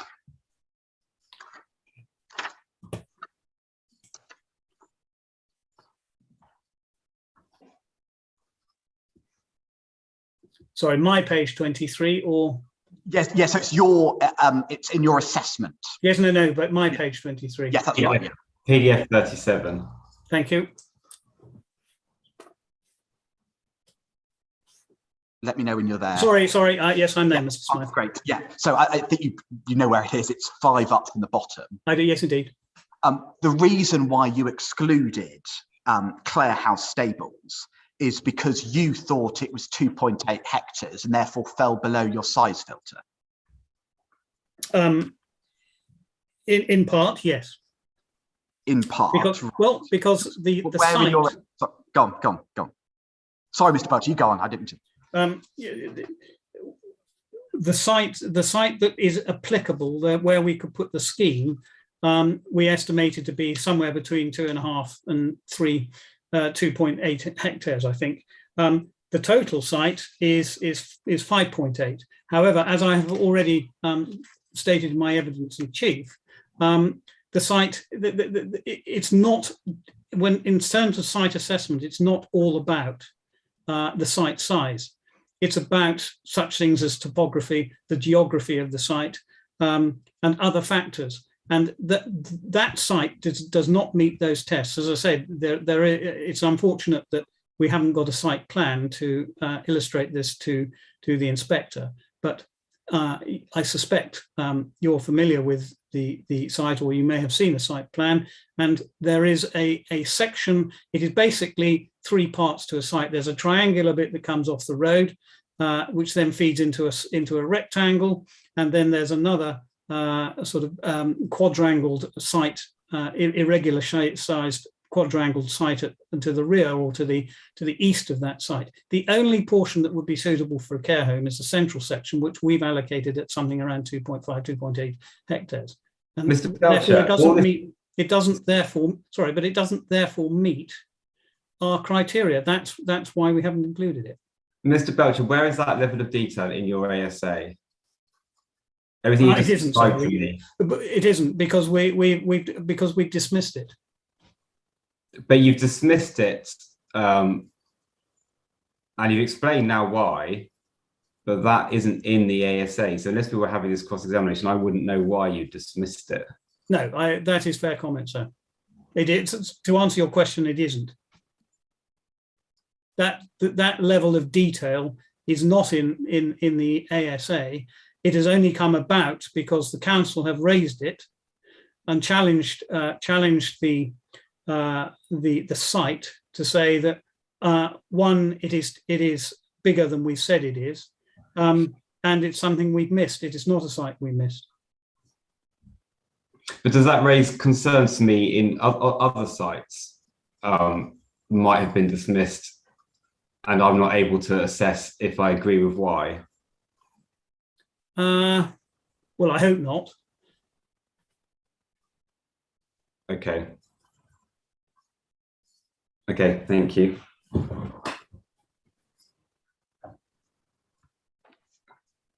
Oh yeah, to put some more flesh behind that. So we did, again, this morning in evidence in chief, we did run through the particular sites that the council had queried, and I have covered off those particular parts. Some of those sites are detailed. Some of the queries they had on some of the sites are in more detail in the ASA. Some of them aren't, because they didn't meet the criterion between achievability and suitability. Okay, thank you. I mean, I think the simple fact is that there is a very large list, and we have to take an approach to filter them down, and that's what we've done. I mean, the actual land supply sites are numerous, as you will see when you inspect those, when you consider those that document. And we have the whole point of the filtering is to bring it down to the parameters that we've set ourselves, and we haven't gone into the minutiae of every site in that filtering process. We have to draw the line in terms of saying these are the criteria that we're setting, and therefore it either meets that criteria and it sits in the list, or it doesn't. Yeah, thank you, Mr. Doctor. The next filter is the 3-year time horizon. Can we take up your assessment, paragraph 8.9, which is core document 9.5 again? Yes, page 14 of 45 or page 10 of my document? Yes, page 14 of 45. Yes, I have that.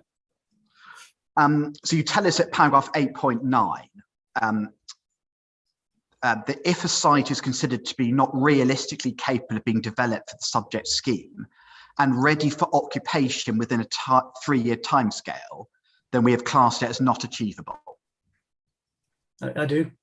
And so that's the filter, that's the time filter which you've applied in sifting through the sites. Correct.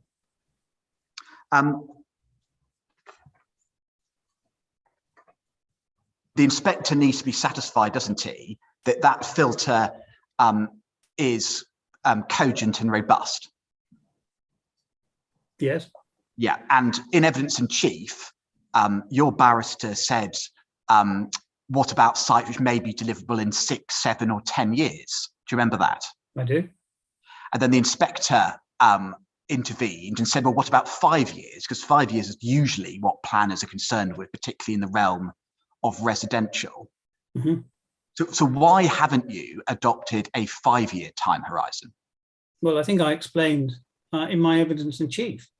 I mean, I can go over that again if you want me to. I don't know why 3 years and not 5. Well, again, I think I gave my answer in the evidence in chief. The real driver to this is the council have accepted there is an acute need, and it's now, and it's going forward, and it's not being met. People who need care accommodation need it now, not in 3 years' time, not in 5 years' time, not in 10 years' time.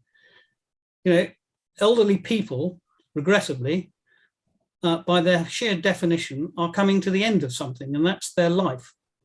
And they don't have time to wait for 5-year supplies of land allocation. So it is only fair and reasonable, in my opinion, and it has been accepted elsewhere, and it's a process that we have adopted at Carterwood, to filter on a 3-year basis, because a scheme, once consented, can be delivered in that timescale. Right, so on that logic, would you promote a 3-year time scheme for children home accommodation, vulnerable children who desperately need somewhere to live? Well, I'm not being asked to consider alternatives, but I don't know is the answer. I'd need to go away and think about the parameters. I am looking at elderly care. But the usual horizon is 5 years. You're inviting the inspector to apply a narrower time horizon of 3 years. Yes. And it seems to me that the only justification you can give is that, oh, there's a pressing need for elderly accommodation. Old people, by definition, may not have a lot of time left, and therefore the inspector should apply a 3-year horizon.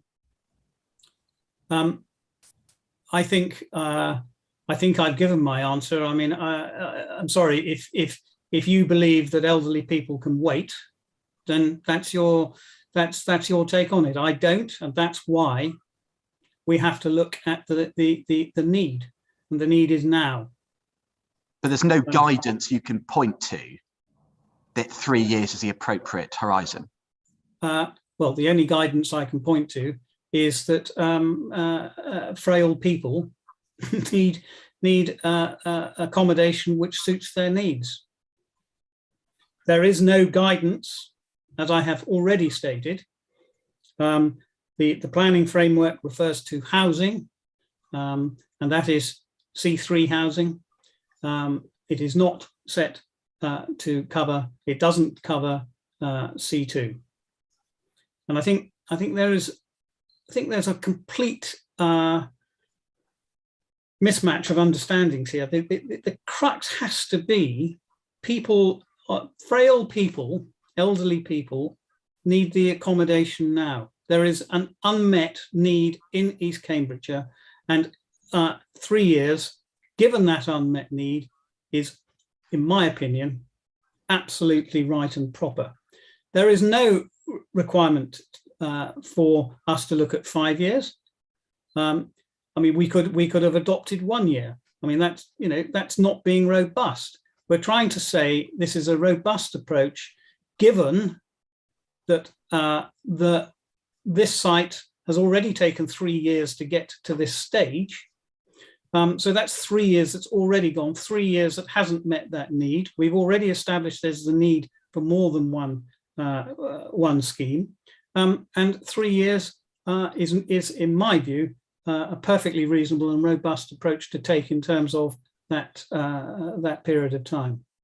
Yeah, I would, if somebody can say to me and justify that we should look at 5 years, I'd be interested to hear their arguments as to why. I'm interested in your reply, because you've just, if I may say so, made my point for me that the appellant has been trying to build out this site for 3 years, hasn't it? The pre-application advice was April. I believe so. Yes. Yeah. Yes. Absolutely. Right. So let's assume that the inspector delivers his decision in a month. Let's assume the inspector allows the appeal and grants planning permission. Its outline, you'll then have to have reserve matters approved and then build out the site. Yes.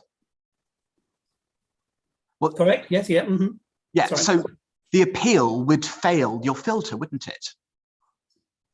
The 3-year filter. But then that same approach, the issue that's not the issue. The issue is that it actually the 3 years is on the assumption that site is being delivered for the scheme at that point. If you're then saying that every site is going to go to an appeal, then of course it's not going to meet that criteria. But if the inspector grants permission, I am saying there will be deliverability of that scheme, either in full or in part, and open for occupancy either in full or in part, within that period. Right. And that's the key to it. Right. So just to be clear, the 3-year clock starts from the moment planning permission is granted. Is that your evidence? Yes, it does. Yeah. That's not what you say in your assessment. Can we turn back to your assessment? Page 14, paragraph 8.9.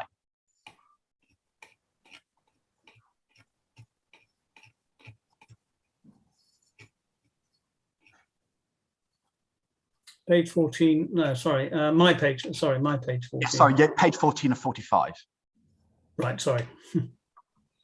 Don't worry. Let me know when you're there. Yeah. Yep.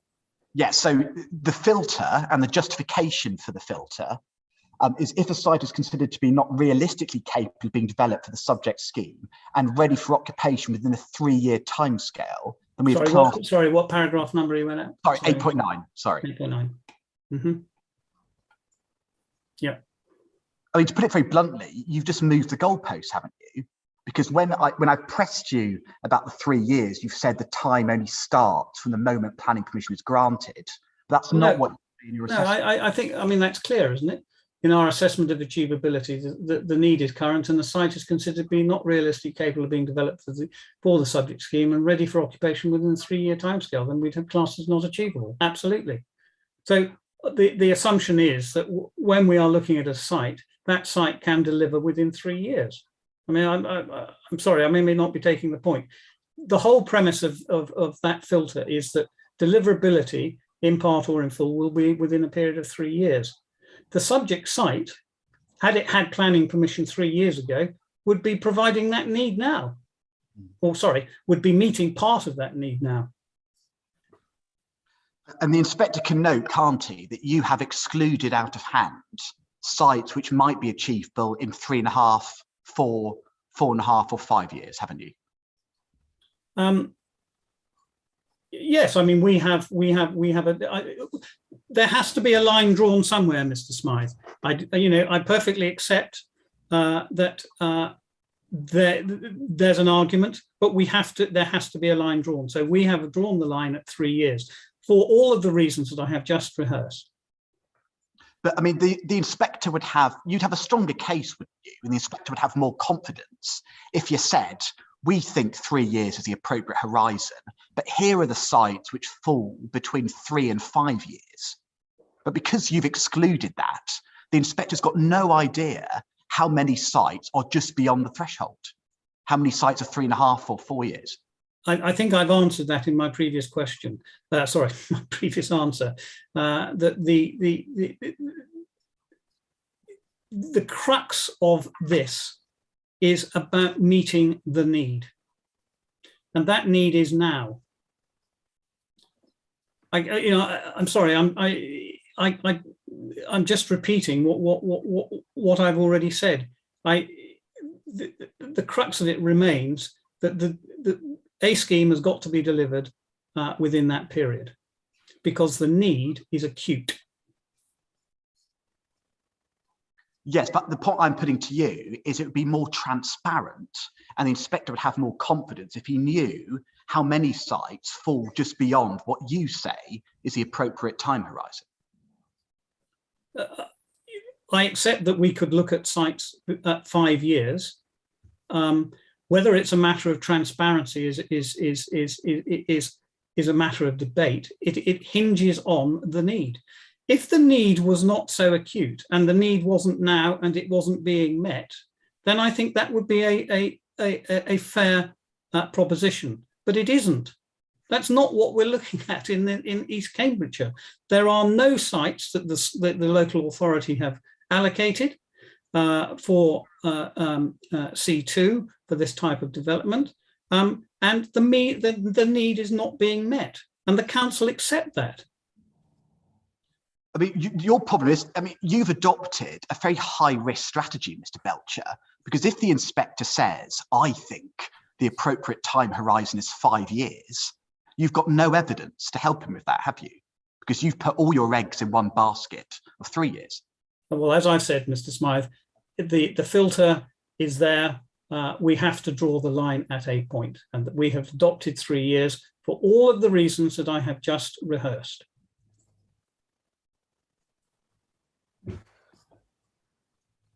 Can we take up the St Albans decision, which is core document 5.5?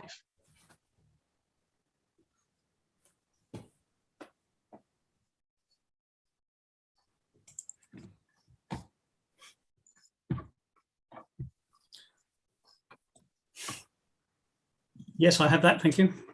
So this is the decision of Inspector Searson just over 2 years ago. We can see it's in respect of a new retirement community comprising 64 care home, 125 living bungalows and apartments, community clubhouse, together with all the other bits and pieces we've come to expect. And can we turn to page 11?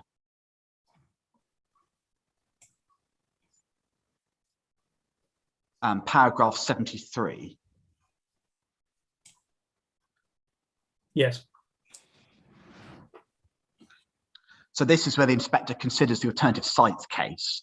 So paragraph 73, the appellant also held that there were no alternative sites which could accommodate the appeal proposals, though this was challenged by the council on 2 points relating to availability and disaggregation.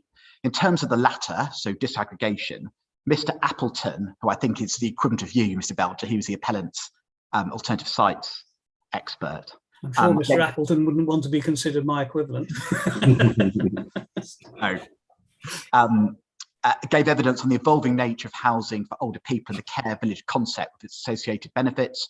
A revised report from Carterwood was submitted as part of, oh right, Mr. Belcher's evidence, sorry, which revised. So did you do the original ASA and then Mr. Appleton give evidence of the appeal? Is that what happened? Mr. Appleton gave evidence on need, where Carterwood did the ASA. Right, but you didn't give evidence, I don't think. I did. Oh, right, sorry, I missed you, sorry. You're quite right, sorry, yes. So you gave evidence at this inquiry, yeah, fine, sorry. Fine, so a revised report was submitted as part of Mr. Belcher's evidence, which revised the methodology to assess sites between 1 and 4 hectares, the appeal site being about 3.8 hectares in size, in order to address the council's earlier concerns that the original study only looked at sites 2.4 hectares and above. Do you see that? I do. So in the St Albans decision, you displayed a degree of flexibility, didn't you? You widened the filter. To answer that specific question, yes, but there is background behind it. Shall I tell you the background? Please. The background was that the site itself, the original ASA that we did, looked at a larger minimum size. The local authority, as indicated there, said, "Oh well, we'd like you to look at smaller sites." The applicant, in order to accommodate the request of the local authority, agreed that they would look at smaller sites in order to demonstrate that there weren't, that even if they did that, there were still no sites available. It was not, and I emphasize, it was not accepting that the smaller site could accommodate that the scheme that was proposed at that time on that site could be accommodated on a smaller site. It blatantly couldn't. It was merely a device to satisfy the local authority that if there were any smaller sites, and no, there weren't. It wasn't accepting that the site could, the scheme as proposed on that site could be accommodated on a smaller site. That was not the point of it. And in fact, quite the contrary, it couldn't have done. Fine. It's just to you that the filters you have applied are unrealistically discriminating and tight. What do you say to that? No, and I've given the criteria under which we have considered them. The important thing here is that we are looking at a scheme as proposed on this site, and I'm sorry if I'm repeating myself, but what is before the inspector is a scheme that is to be fitted on the appeal site.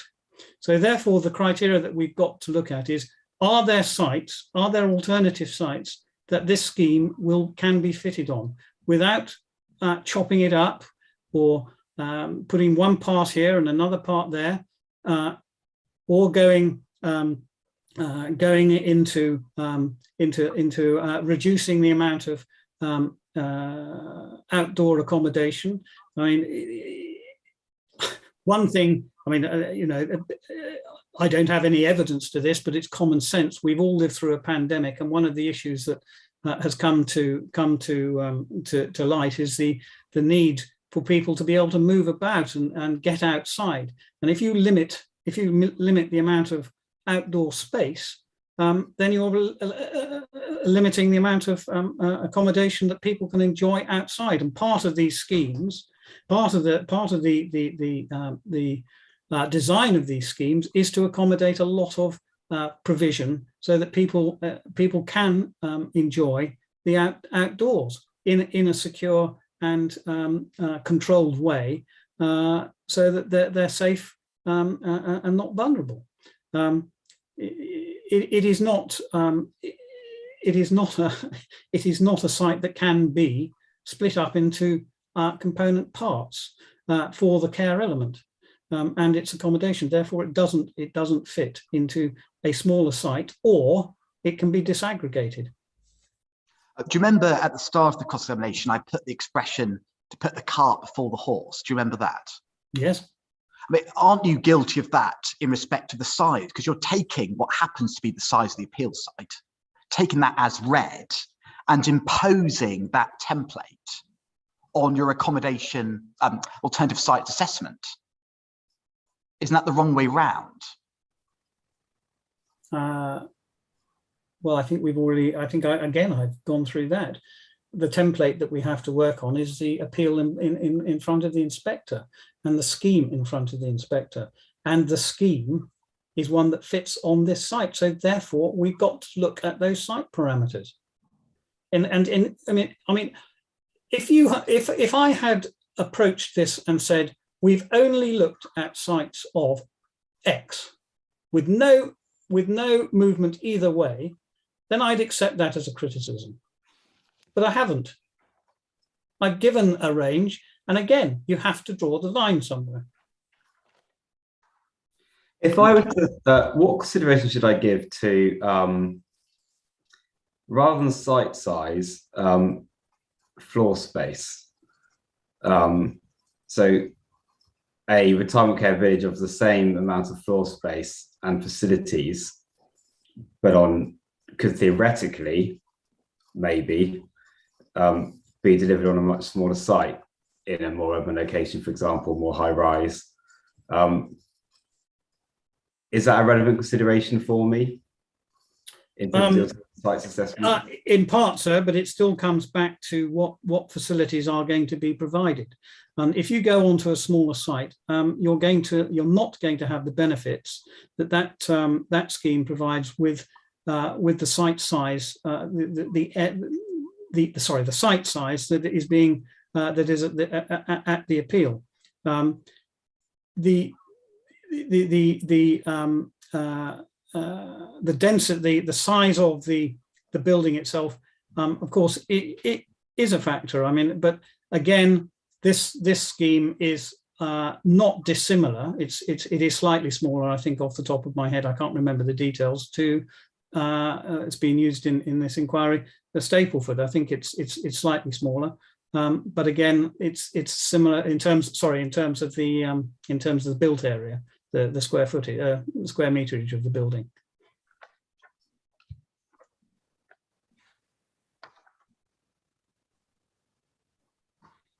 Thank you. I think one final question for you, Mr. Belcher. Could we take up your proof, paragraph 4.14? My proof. Sorry, could you give me the reference again, please, Mr. Yes, so it's paragraph 4.14, page 8 of 14, back at core document 9.5. Page 8.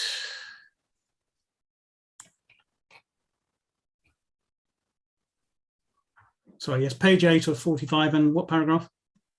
4.14. No, we can't be on the right page then. Is it page 8 of 45? No, page 8 of 14. So after your assessment, there's then your proof, I think, on the core document. I'm sorry, I'm being obtuse. No, don't worry. Proof of evidence or the ASA? Proof of evidence. Sorry, beg your pardon. Which I think is right at the end of the core document. No, where maybe it's the other way around for me. So sorry, and what was the reference page? What?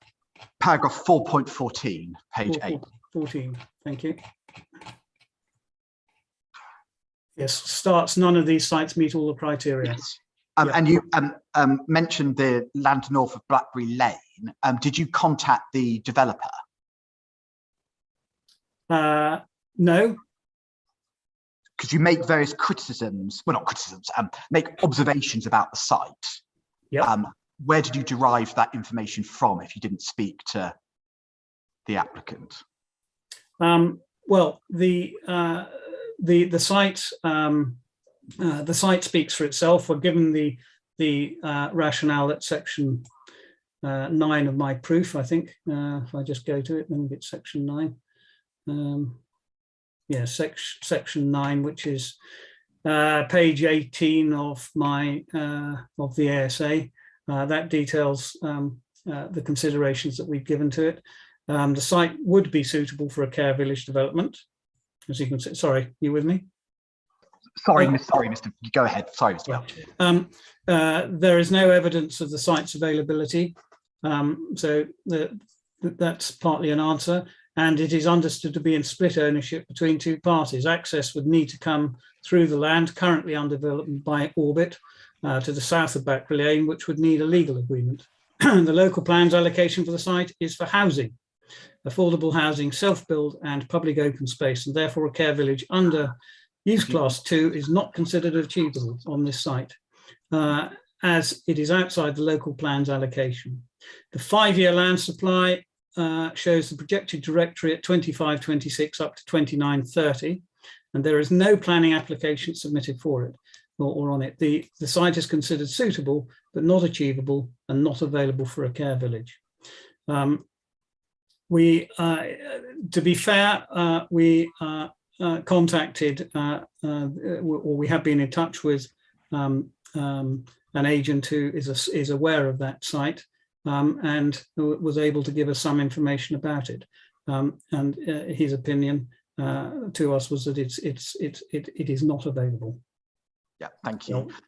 That's all the questions I have. Just finally, Mr. Belcher, I may have taken you to task over the last hour. I may have done it robustly at times, but I don't impugn your integrity. I don't suggest in any way you've been dishonest, and I won't say so or hint at it in closing.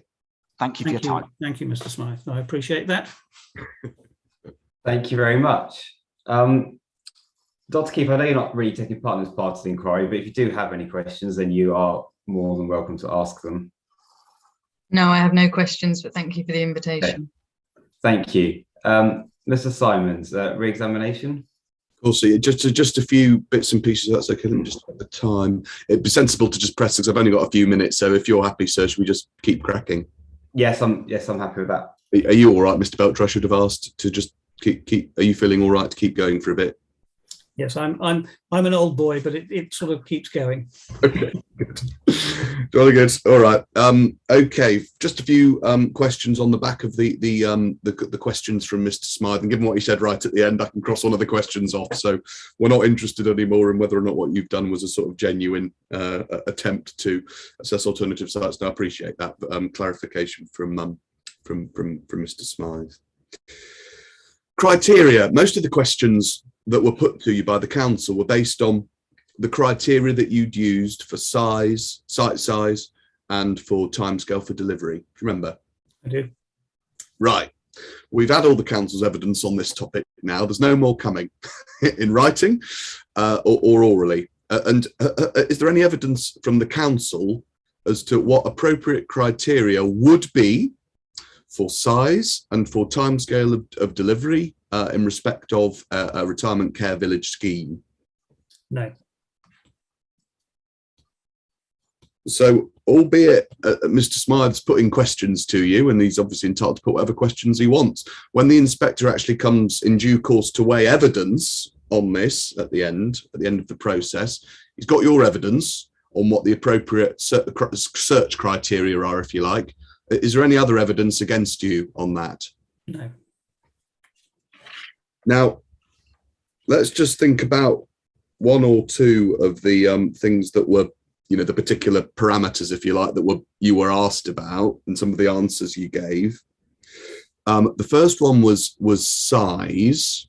One of the things that you said was that when it comes to size parameters, there's one thing talking about overall site size, which may include all sorts of things. In this case, of course, we include a whopping great area of open space.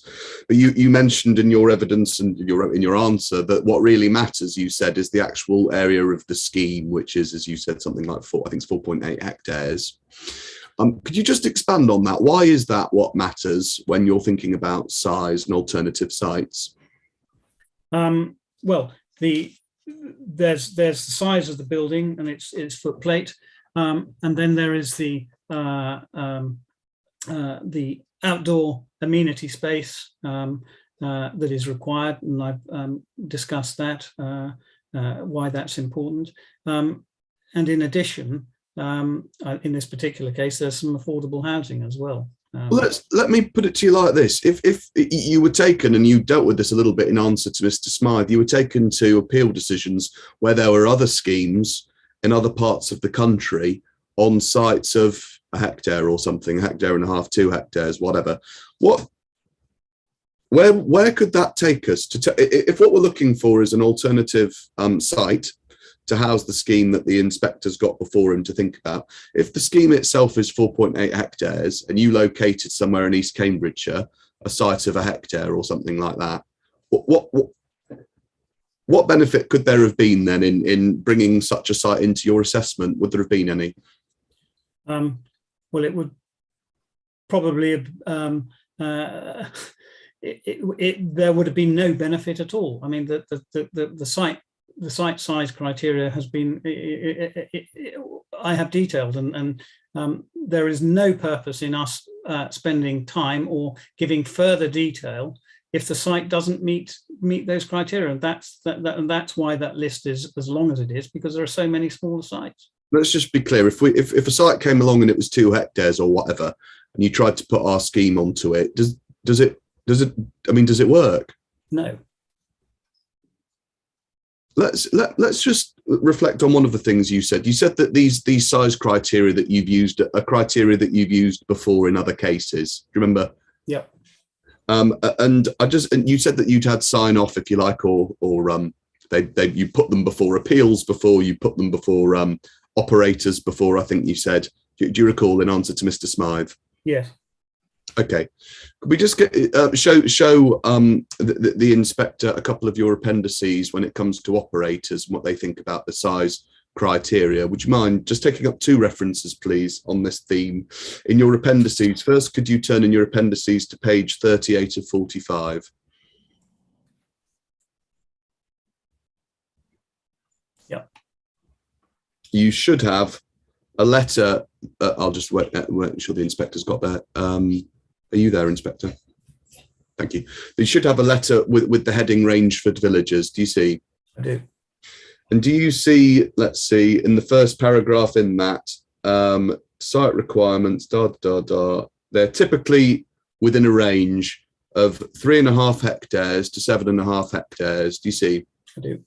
Let me just give you one more reference on this thing. If you scroll through that Rangeford letter to your Appendix C, which starts on page 44 of 45, so right at the end.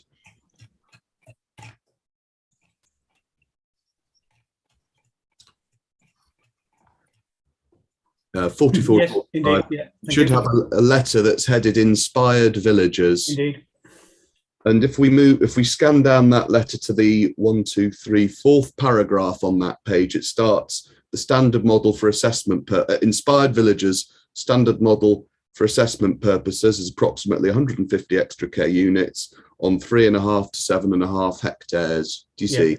I do. So just to take a step, I mean, obviously this is all old news to you, but it's not maybe to some of us who are less, you know, less of our day-to-day throughput. To what extent can the inspector look at this 3.5 to 7.5 hectare size range for the sort of retirement care village that's proposed? To what extent is that either a normal range to be looking at or an abnormal, an unusual range to be looking at for assessment purposes? Yes, thank you. Thank you for reminding me of my the appendices. For context, so these are operator letters. These are both Inspired and Rangeford are operators of the facility that is proposed on the scheme. They're established, respected, well-funded and large organisations with a track record for the schemes that we're considering. These are, and those paragraphs that Mr. Smythe has taken me to are the, sorry. It's all right. We look very similar on that. I did that at Stapleford. Sorry, go on. Mr. Simmons has taken me to.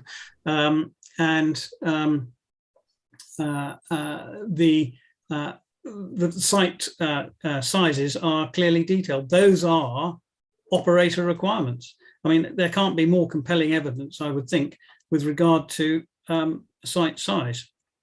All right. That's site size. Okay. The other thing I just wanted to check with you was this point about you were asked quite a few questions by my learned friend about this point about the 3-year time horizon. Do you remember? Yes.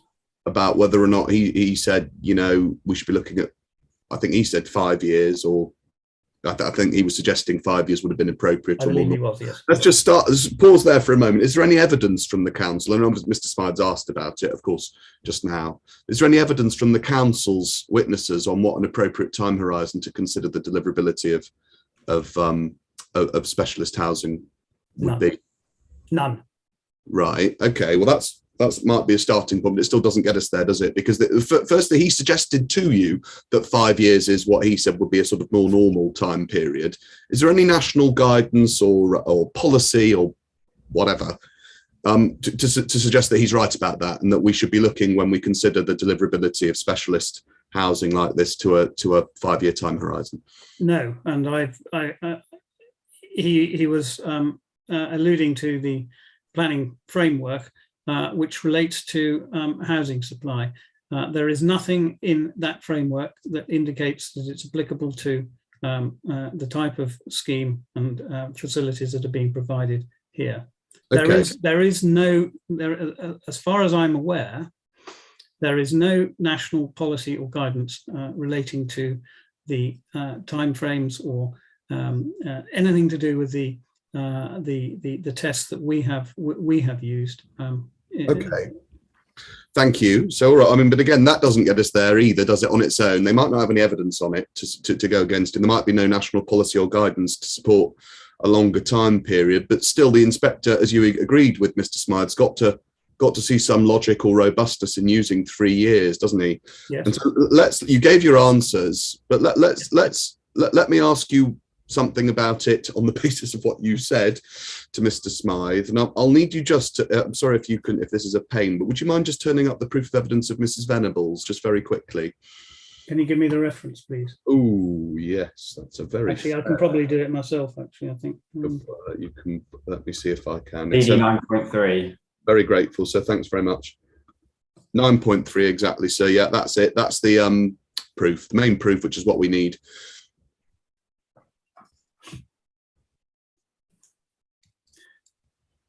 Sorry, Mr. Symes, I have so many PDFs open. I'm not sure my computer's can. Oh, yes, there we are. It's come up. Right. Yep. Where do you want me to go to? Good. If you've got Mrs. Venables' main proof of evidence, if you could turn in that, please, to page 15 of 36.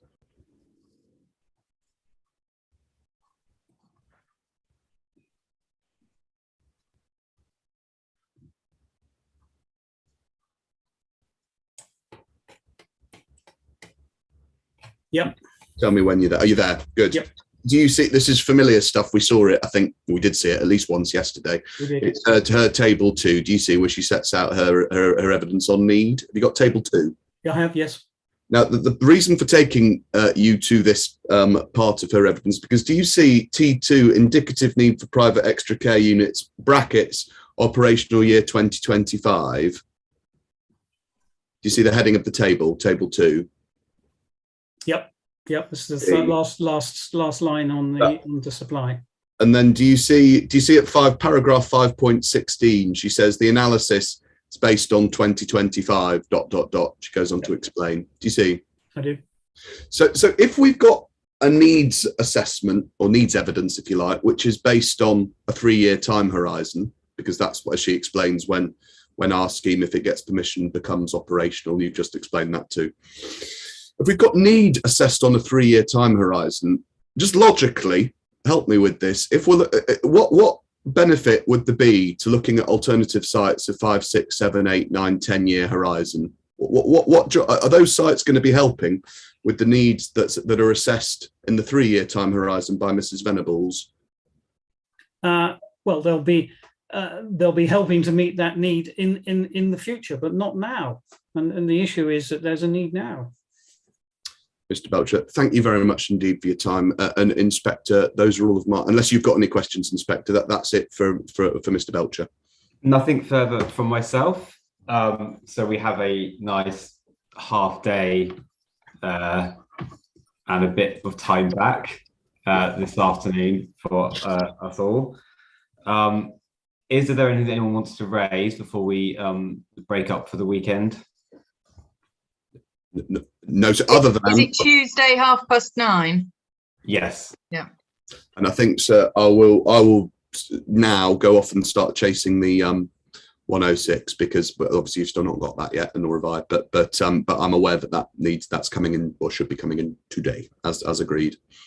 Just to tell everyone as well that Nick Cedric and myself sent a joint email to the CCG at about 10 to 5 last night. So hopefully we'll get some sort of response from that.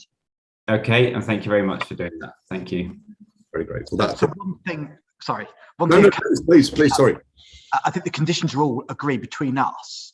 I don't know whether you wanted to flag up any concerns you may or may not have, which we could then think about, or whether you haven't had the time to look at it. Yes, so I haven't done it yet. I might well use this afternoon now to do that. It seems like an appropriate time. And either this afternoon or on Monday, you will get track changed document, which I then think we can probably use as an agenda for the roundtable session on Wednesday. That's really helpful. Thank you. And I'll do the same thing with section 106 when I get that as well. When you get it, yeah, exactly. Thank you very much, sir. Will I be allowed to see the section 106? Is that possible? Absolutely. Thank you. We'll send it to you as soon as at the same time it goes to the inspector. It'll be today, Dr. Keith. Thank you very much. Wishing everyone a good weekend. You too. Yeah. Thank you. Okay. Thank you. In that case, the inquiry is adjourned and will resume on Tuesday at 9:30. Thank you.